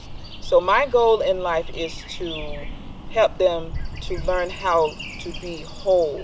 That means spiritually, that means emotionally, mentally, physically, and financially. So I want to start with teaching them how to be themselves, how to love themselves, how not to let others take advantage of them. And one of the things that I'm definitely in tune to is to teach them how to avoid predators that prey on them when they're young. At the age of 9 years old, I was being molested by someone that was within my family. It was a brother. My mom trusted my brothers to take care of me and my sister while they were out working or either they were out shopping. And so the molestation started when my brother would bathe me. And then it went from being fondling me until actually inserting his finger into my vagina. And for months, I was being molested.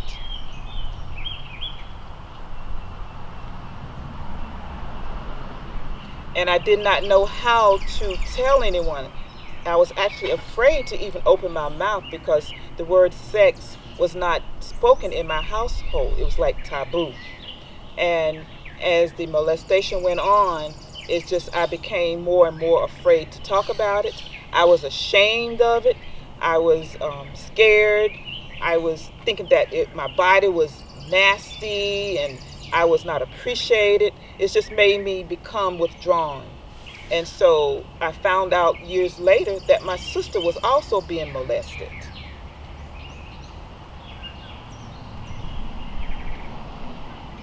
And then she started to talk to me about it when we became adults. And we both decided that we would never let our daughters be molested by anyone. We paid more attention to who they were around, family members. And I remember also being molested by a cousin that actually hung out with the brother that molested me. So they were both at different times molest me. He would actually come over to my house and I would run and hide from him, and then he would find me. And then the molestation would start. So I don't know if the two, my brother and him, were talking about it, but anyway, I felt very afraid of my brothers. So up until the age of 14, I was being molested by my brother. And my sister was also being molested. So at one point, I remember one Saturday, my brother really wanted to be with my sister.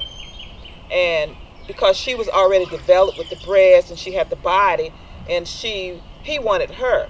And so she said, no, if you do Cheryl first, then I would agree to it. And so that's what happened. Well, he pretended. He laid me on the bed and he was moving the bed up and down, pretending that he was with me. That's the only way that my sister would deal with him. And then I'm thinking years later, why would my sister do that? Why would she include me knowing that she didn't like it and neither did I? But like, I never discussed it with her later. I never asked her why would she put me in that position instead of protecting me because I was her younger sister. So that went on until my brother actually moved out of the house. He moved out when he was 18, and then he went to New York, and then I didn't have to worry about him anymore. But the cousin was still around, so he would still come to visit. And I even remember going to spend the night with them. His sister was my best friend in school, and she was also my first cousin. So I'm in the bed between his sister, the two sisters, and he comes in the bed one night in the room and takes me out of bed and takes me in a closet and molested me. His sisters knew about it because they told the next day in school, they told my sister what had happened and how I was crying. So they thought it was a joke. And so I was so embarrassed when my sister came to me the next day and told, well, everybody know what happened to you, so you're not going over there anymore. So I was happy because of that, but I was also crushed because everyone knew about it. That's what I felt. Everyone knew about what I was going through, but no one knew about the pain that I suffered. So all through my marriage, I was having trouble with this. I did not know the psychological effects of being molested for all those years. I did not know that this was going to affect me as I grew up. So I was very rigid when I did have sex with my husband. I was very rigid, and I didn't feel comfortable about having sex. So for years and years, I never got help from that. I never went through counseling for that. I never forgave my brother or my cousin. And later on, an older man molested me when I was younger too. I forgot about him. But my cousin ended up getting killed in an accident. I showed no remorse. My brother ended up dying from an overdose of drugs. So I couldn't cry because I felt like God moved them out of my path because of what they did to me. So for years and years, I carried this guilt around inside of me of something that I created. I thought it was my fault that these guys did this to me. And it was till I was in my 30s that an older sister, I opened up to her. For whatever reason, I just opened up to her, and no one in my family I opened up to. And she told me that I had to forgive them, even if they were dead. I had to let it go, forgive them, so that they wouldn't continue to hold this power over me. That's when my healing began. And I still need deep healing from that, because I still sometimes harbor those feelings inside of me that those people did this to me. And when I had my daughter, I swore that no one would ever molest her. So I started teaching her from a young age of people touching her in certain areas where not to touch her so she wouldn't feel uncomfortable. And so I told my sister that I would never let my daughter be molested. Now I got my granddaughters to worry about, and I constantly talk to them about being molested. So my mission in life is to teach young women and the mothers, because the mothers don't pay attention to the signs. I want to teach them to be careful about who they bring around their daughters. And I want to teach the daughters, don't be afraid to speak up. Say something. If it's a girlfriend that you want to speak to about it, talk to her. But if you're afraid to speak up because the person that's molesting you tell you that they would hurt you or members of your family, speak up anyway, because we want to put these people out of commission.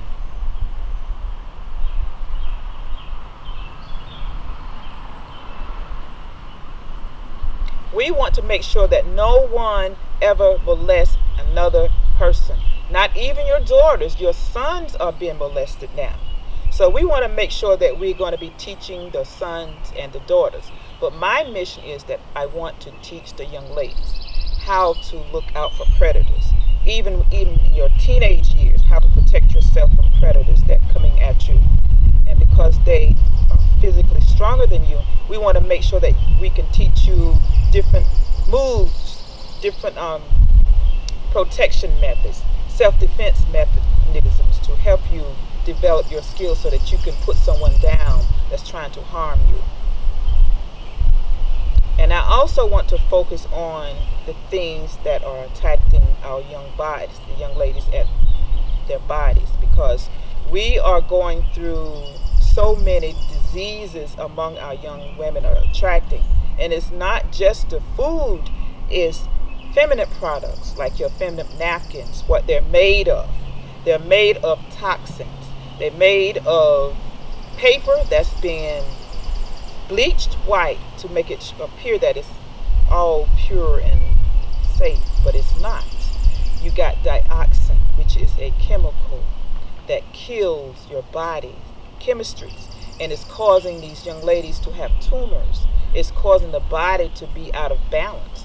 And so when your feminine napkin gets wet from your period, it's causing that wetness to be a part in contact with your body, and it's causing you to have all kinds of diseases, and it's causing you to have cramps beyond what they should be. It is causing you to bleed more than you normally do. So we want to introduce you to some safe products. And these products are made with natural ingredients, and it's made where the wetness is going to be taken away from your body so that bacteria don't build up inside your body. So we want to introduce you to some safe products. So I'm going to be teaching you how to cleanse your bodies, how to use safe products, even through your oils and your lotions, what you put on your body, what you wash in, what you do with your hairs, how you can put natural products in your hair to make it grow like it's supposed to. And we also going to be teaching you how to do a full body wash so that you can be cleansed from head to toe. You can learn how to eat healthy snacks so that you won't get the acne, so that you won't get the rough skin, so that you can teach your parents how to prepare meals so that y'all can be healthy, so that y'all can live long. Then you can avoid getting high blood pressure, you can avoid getting diabetes, you can avoid all these different sicknesses that our people are plagued with. You can avoid going to the doctors and being given all these pills to make you sick. Medicine makes you sick. The synthetic drugs that they're pumping into our elderlies, into our mothers and fathers, even into our children, are making them sick, getting all kinds of tumors. So we want to be able to help you to avoid that. Even when you get older and you're having babies, we want to show you how to take care of your babies. Avoid giving them Similac and all the Enfamil, all the soy products that's causing your babies to be full of mucus, to be full of all kinds of diseases. And even we want to teach you about the immunization shots, the shots that they give your babies that's putting poison into their systems. They're killing our children, and they're causing all kind of problems in our children as they become adults. They got all these diseases and all these behavior problems, and it's coming from the shots that they're giving us. So we want to be able to teach you how to avoid that.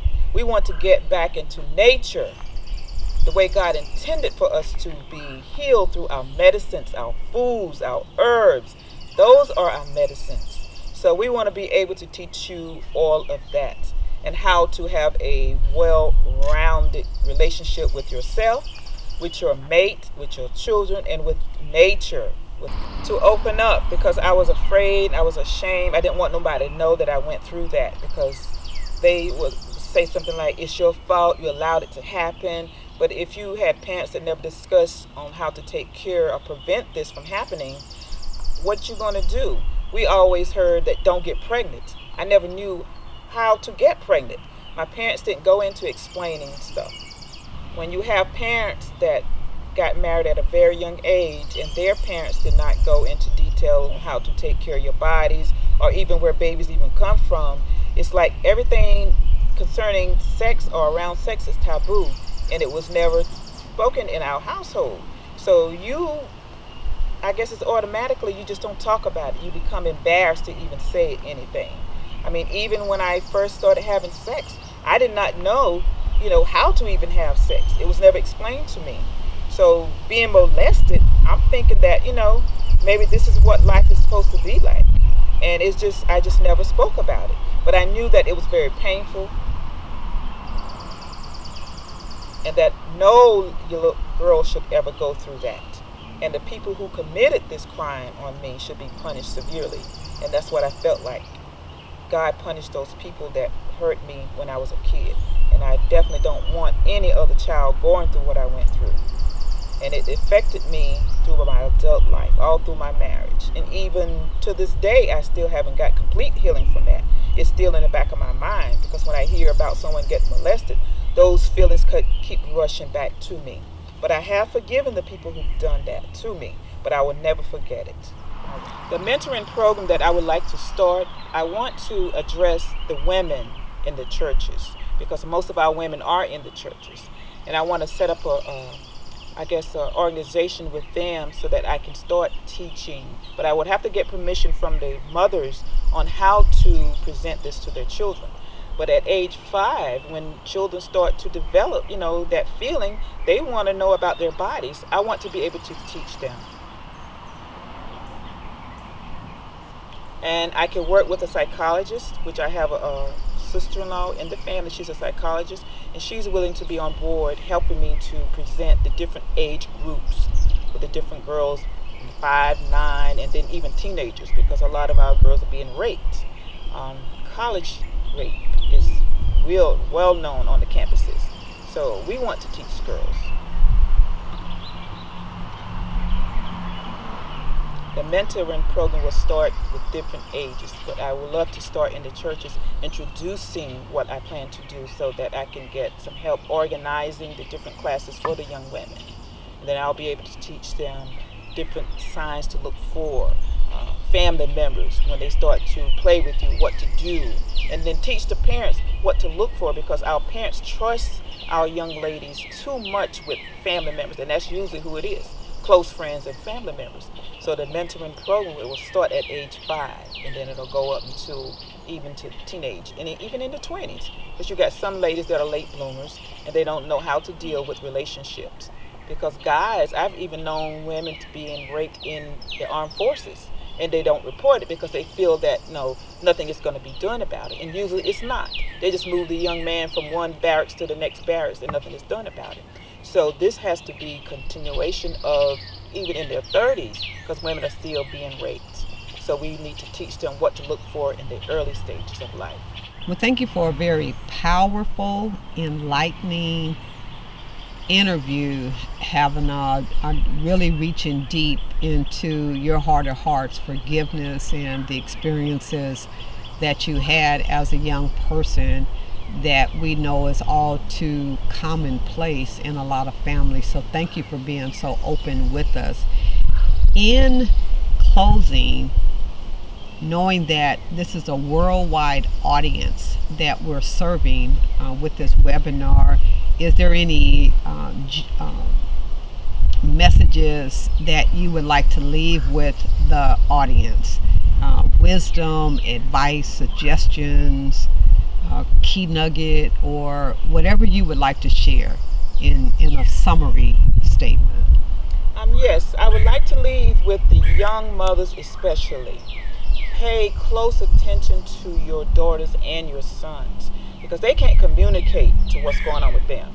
Pay attention to their behaviors, the acting out. There's a reason why they act out. Pay close attention to who you leave your children with because a lot of mothers are leaving their children with fathers who could be on drugs or they could be drinking. They have other men around them. You don't know what those friends will do to your children.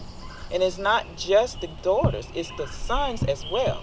Pay close attention to who you leave your children with.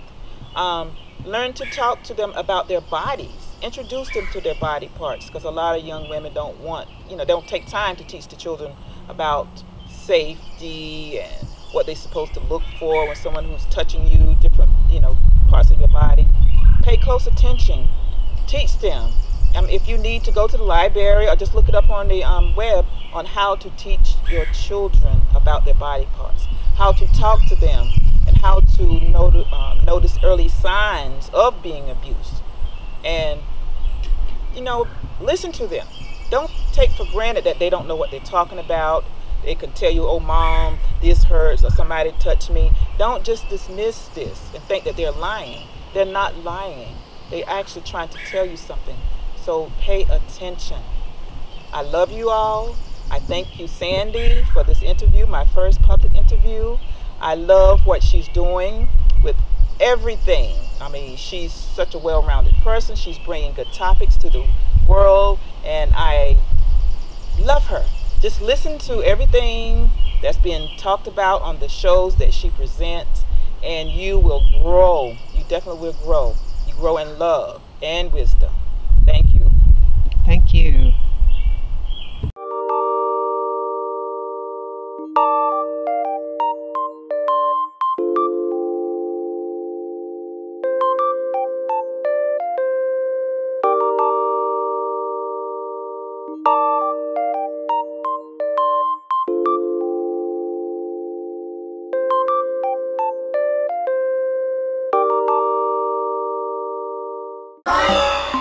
Love and wellness. Life, love and wellness. Let's talk a little bit more about the 6 essentials. We mentioned the roughage, like the carrots. Other things that include roughage will be your salads. Spinach is very, very, very healing. And it's important to, when you do spinach, the best way to eat it is raw. Now, and I use this as an analogy. You can drive from here to New York in a Volkswagen van or a Rolls Royce or on a plane, okay? The deal is, how do you want to go? You want to provide the best for your body. We will pay loads and loads of money for a car. We will pay $50 to get our SUV clean. But will we buy the best water to hydrate ourselves? Now, it's in vogue now to buy water and everybody walks around with water. I remember back in the 80s, people just didn't drink water. But now it's in vogue. And that's unfortunate because people have a tendency to go with what's in style instead of what's going to be the best for you. So that sort of leads me, and I'm sort of backing into this, one of the other essentials is hydration. And the body can tell the difference between hydrating with Kool-Aid, okay, and sweet tea, or hydrating with water, and the purest of waters. I remember growing up, and we would go to South Carolina, a little place called Estill, South Carolina, and there was acreage, and they grew the cotton. But the thing that was really powerful for me was priming the pump water.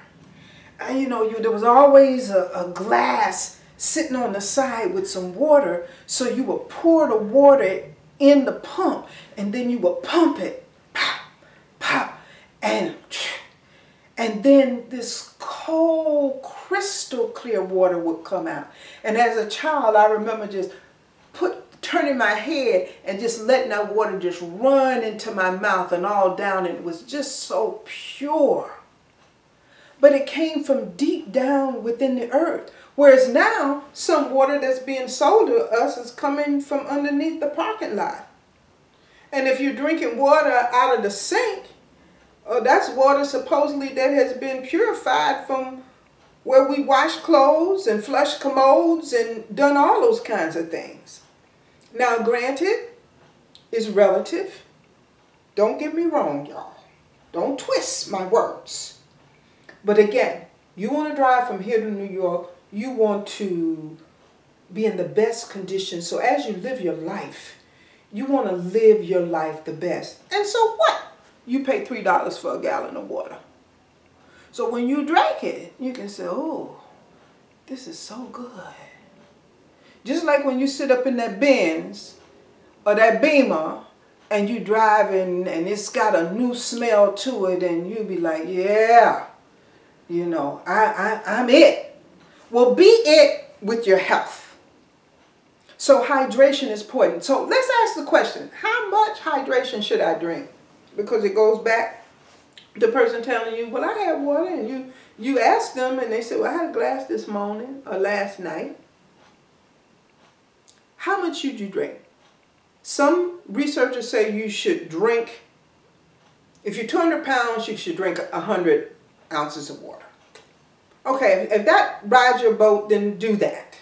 Some people say you should drink 1 cup every 2 hours. If that's good for you, then do that.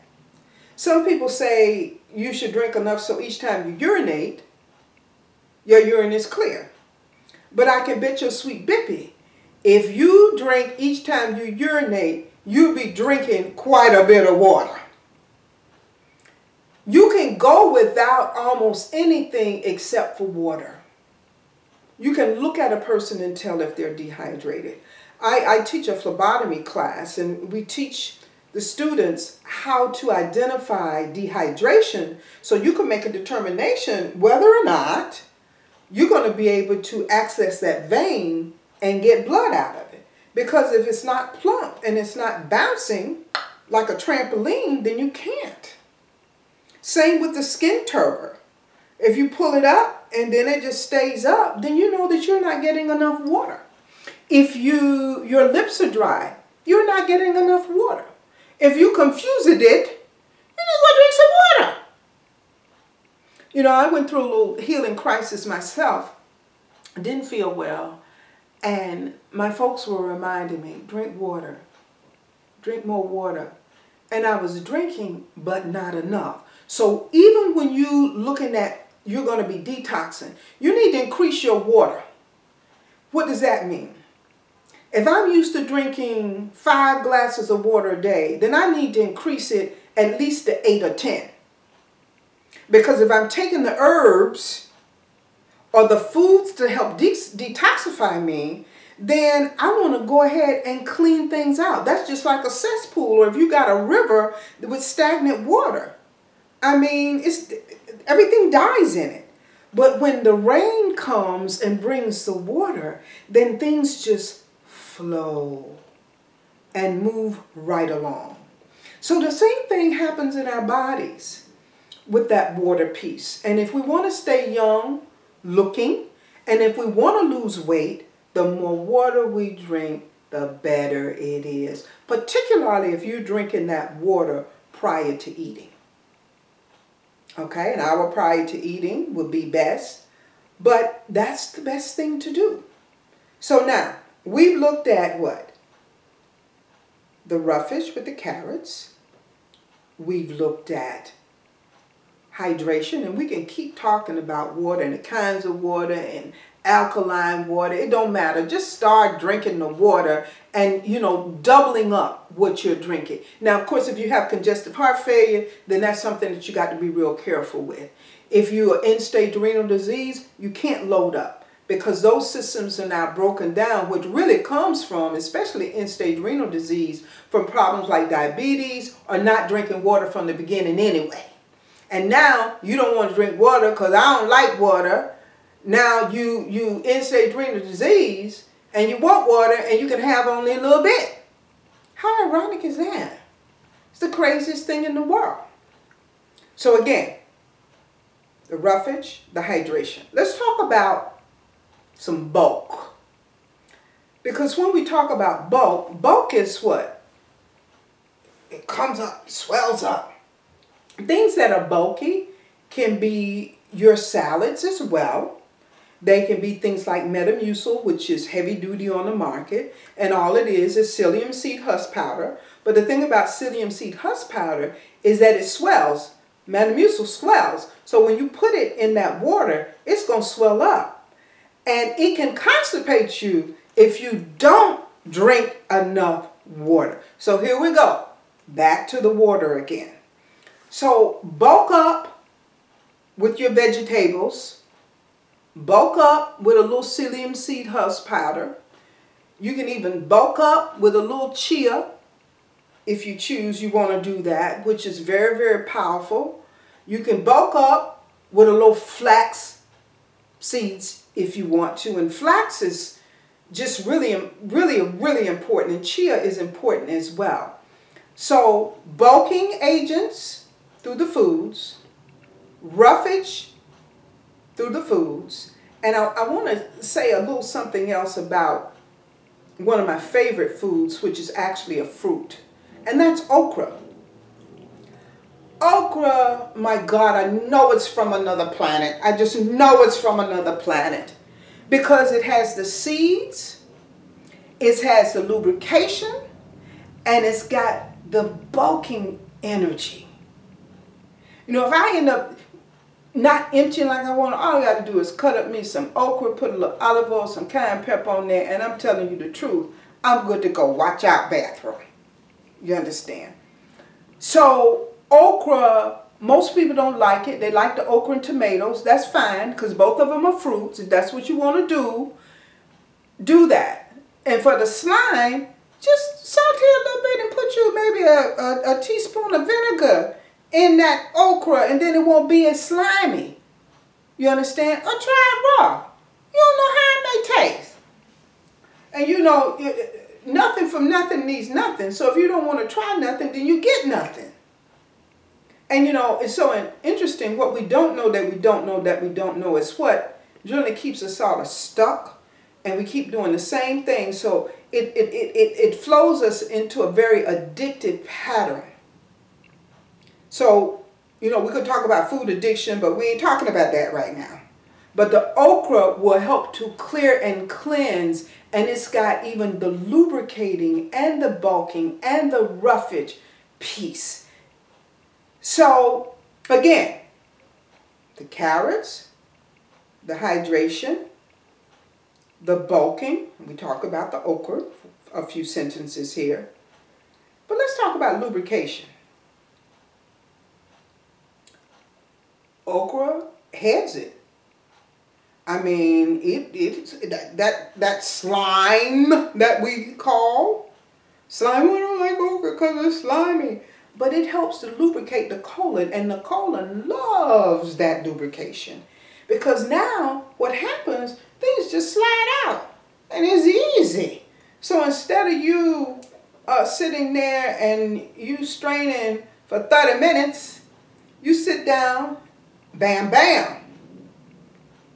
And you're good to go. And it makes a difference. It really makes a difference. When we talk about lubricating, you know, the oils that I really applaud are things like sesame seed oil. Very wonderful, wonderful oil. It's better to keep it in the fridge though, especially once you've opened it up.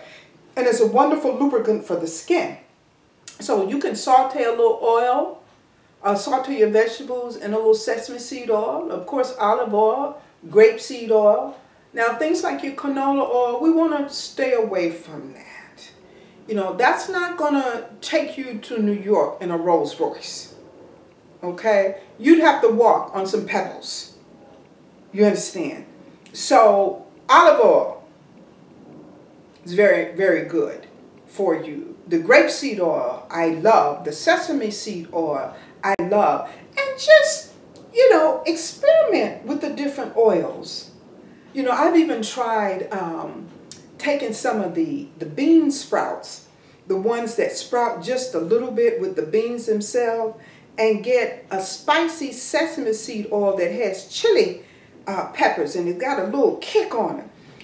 And taking a tablespoon and put it on a big container of oil, in a big container, and put the little oil on it, and let them marinate with a little sea salt.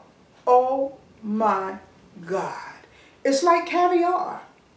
I mean, it's excellent, excellent. And then it's going to sweep the colon, sweep the digestive system.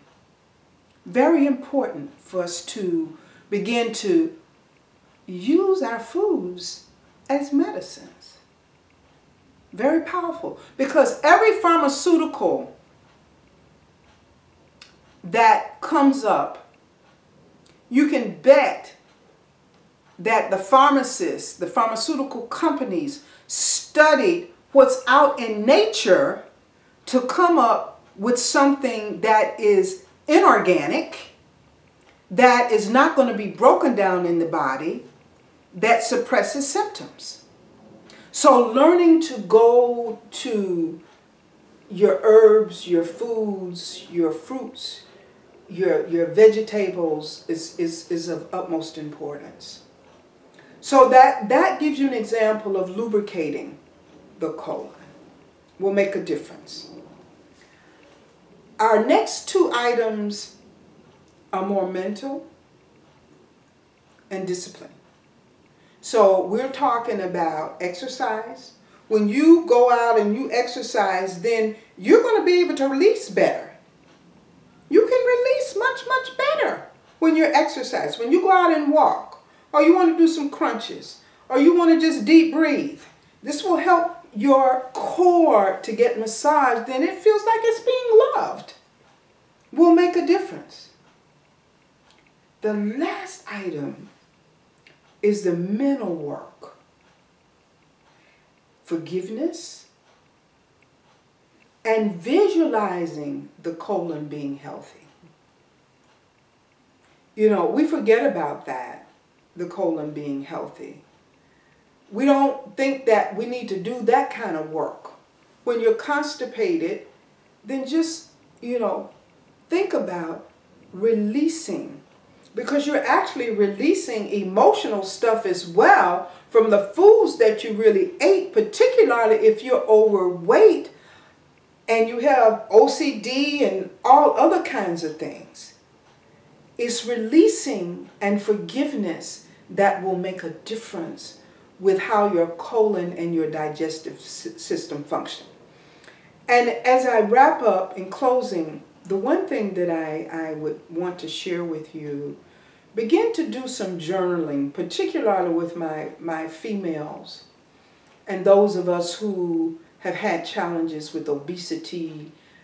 Begin to journal how you feeling, and stop for a minute when you standing in front of a refrigerator, or you eating a whole pizza, or you've gotten a Big Mac with French fries, and the French fries themselves that are Big Mac French fries, and it's 500 calories.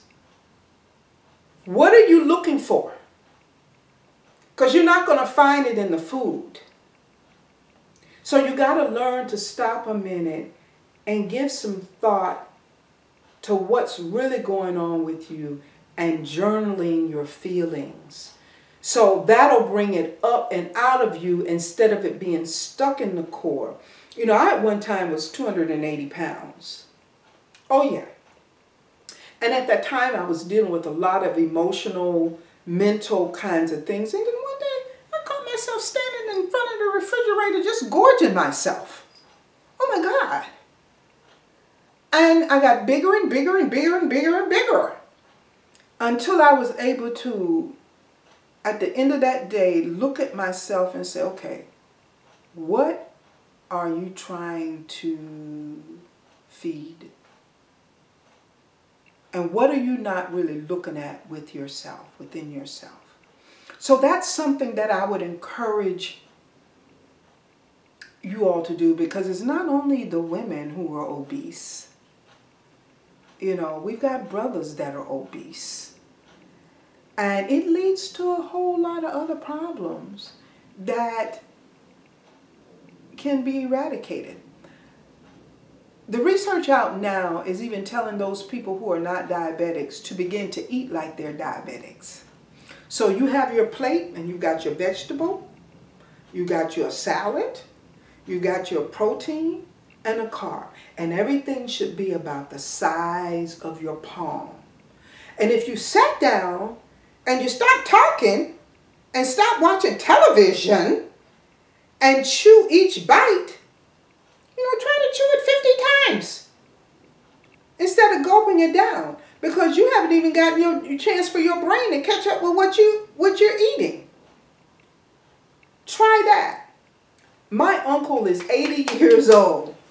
This dude will go out and run 3 miles. He even takes a spin class.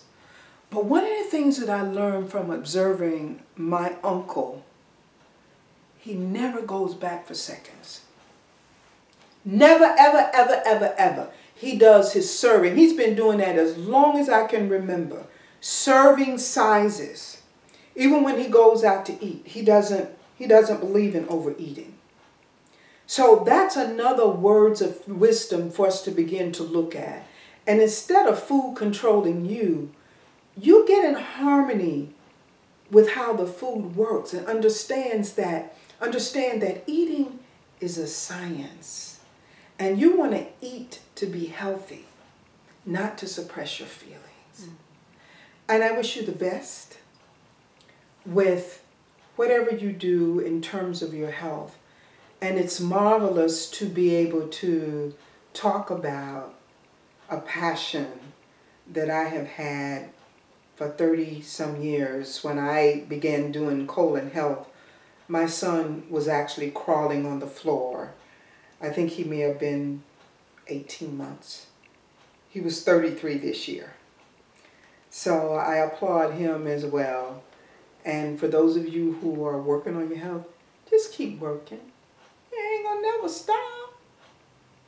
You're gonna always want to take it a little bit higher and increase your vibration.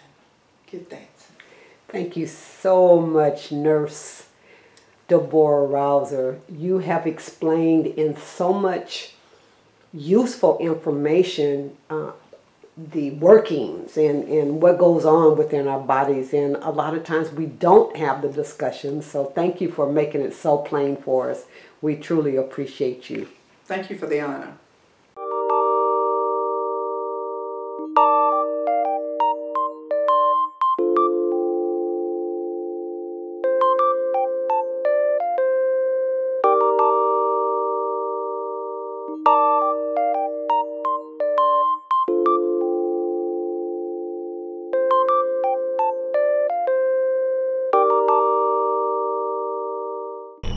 Thank you for being with us today.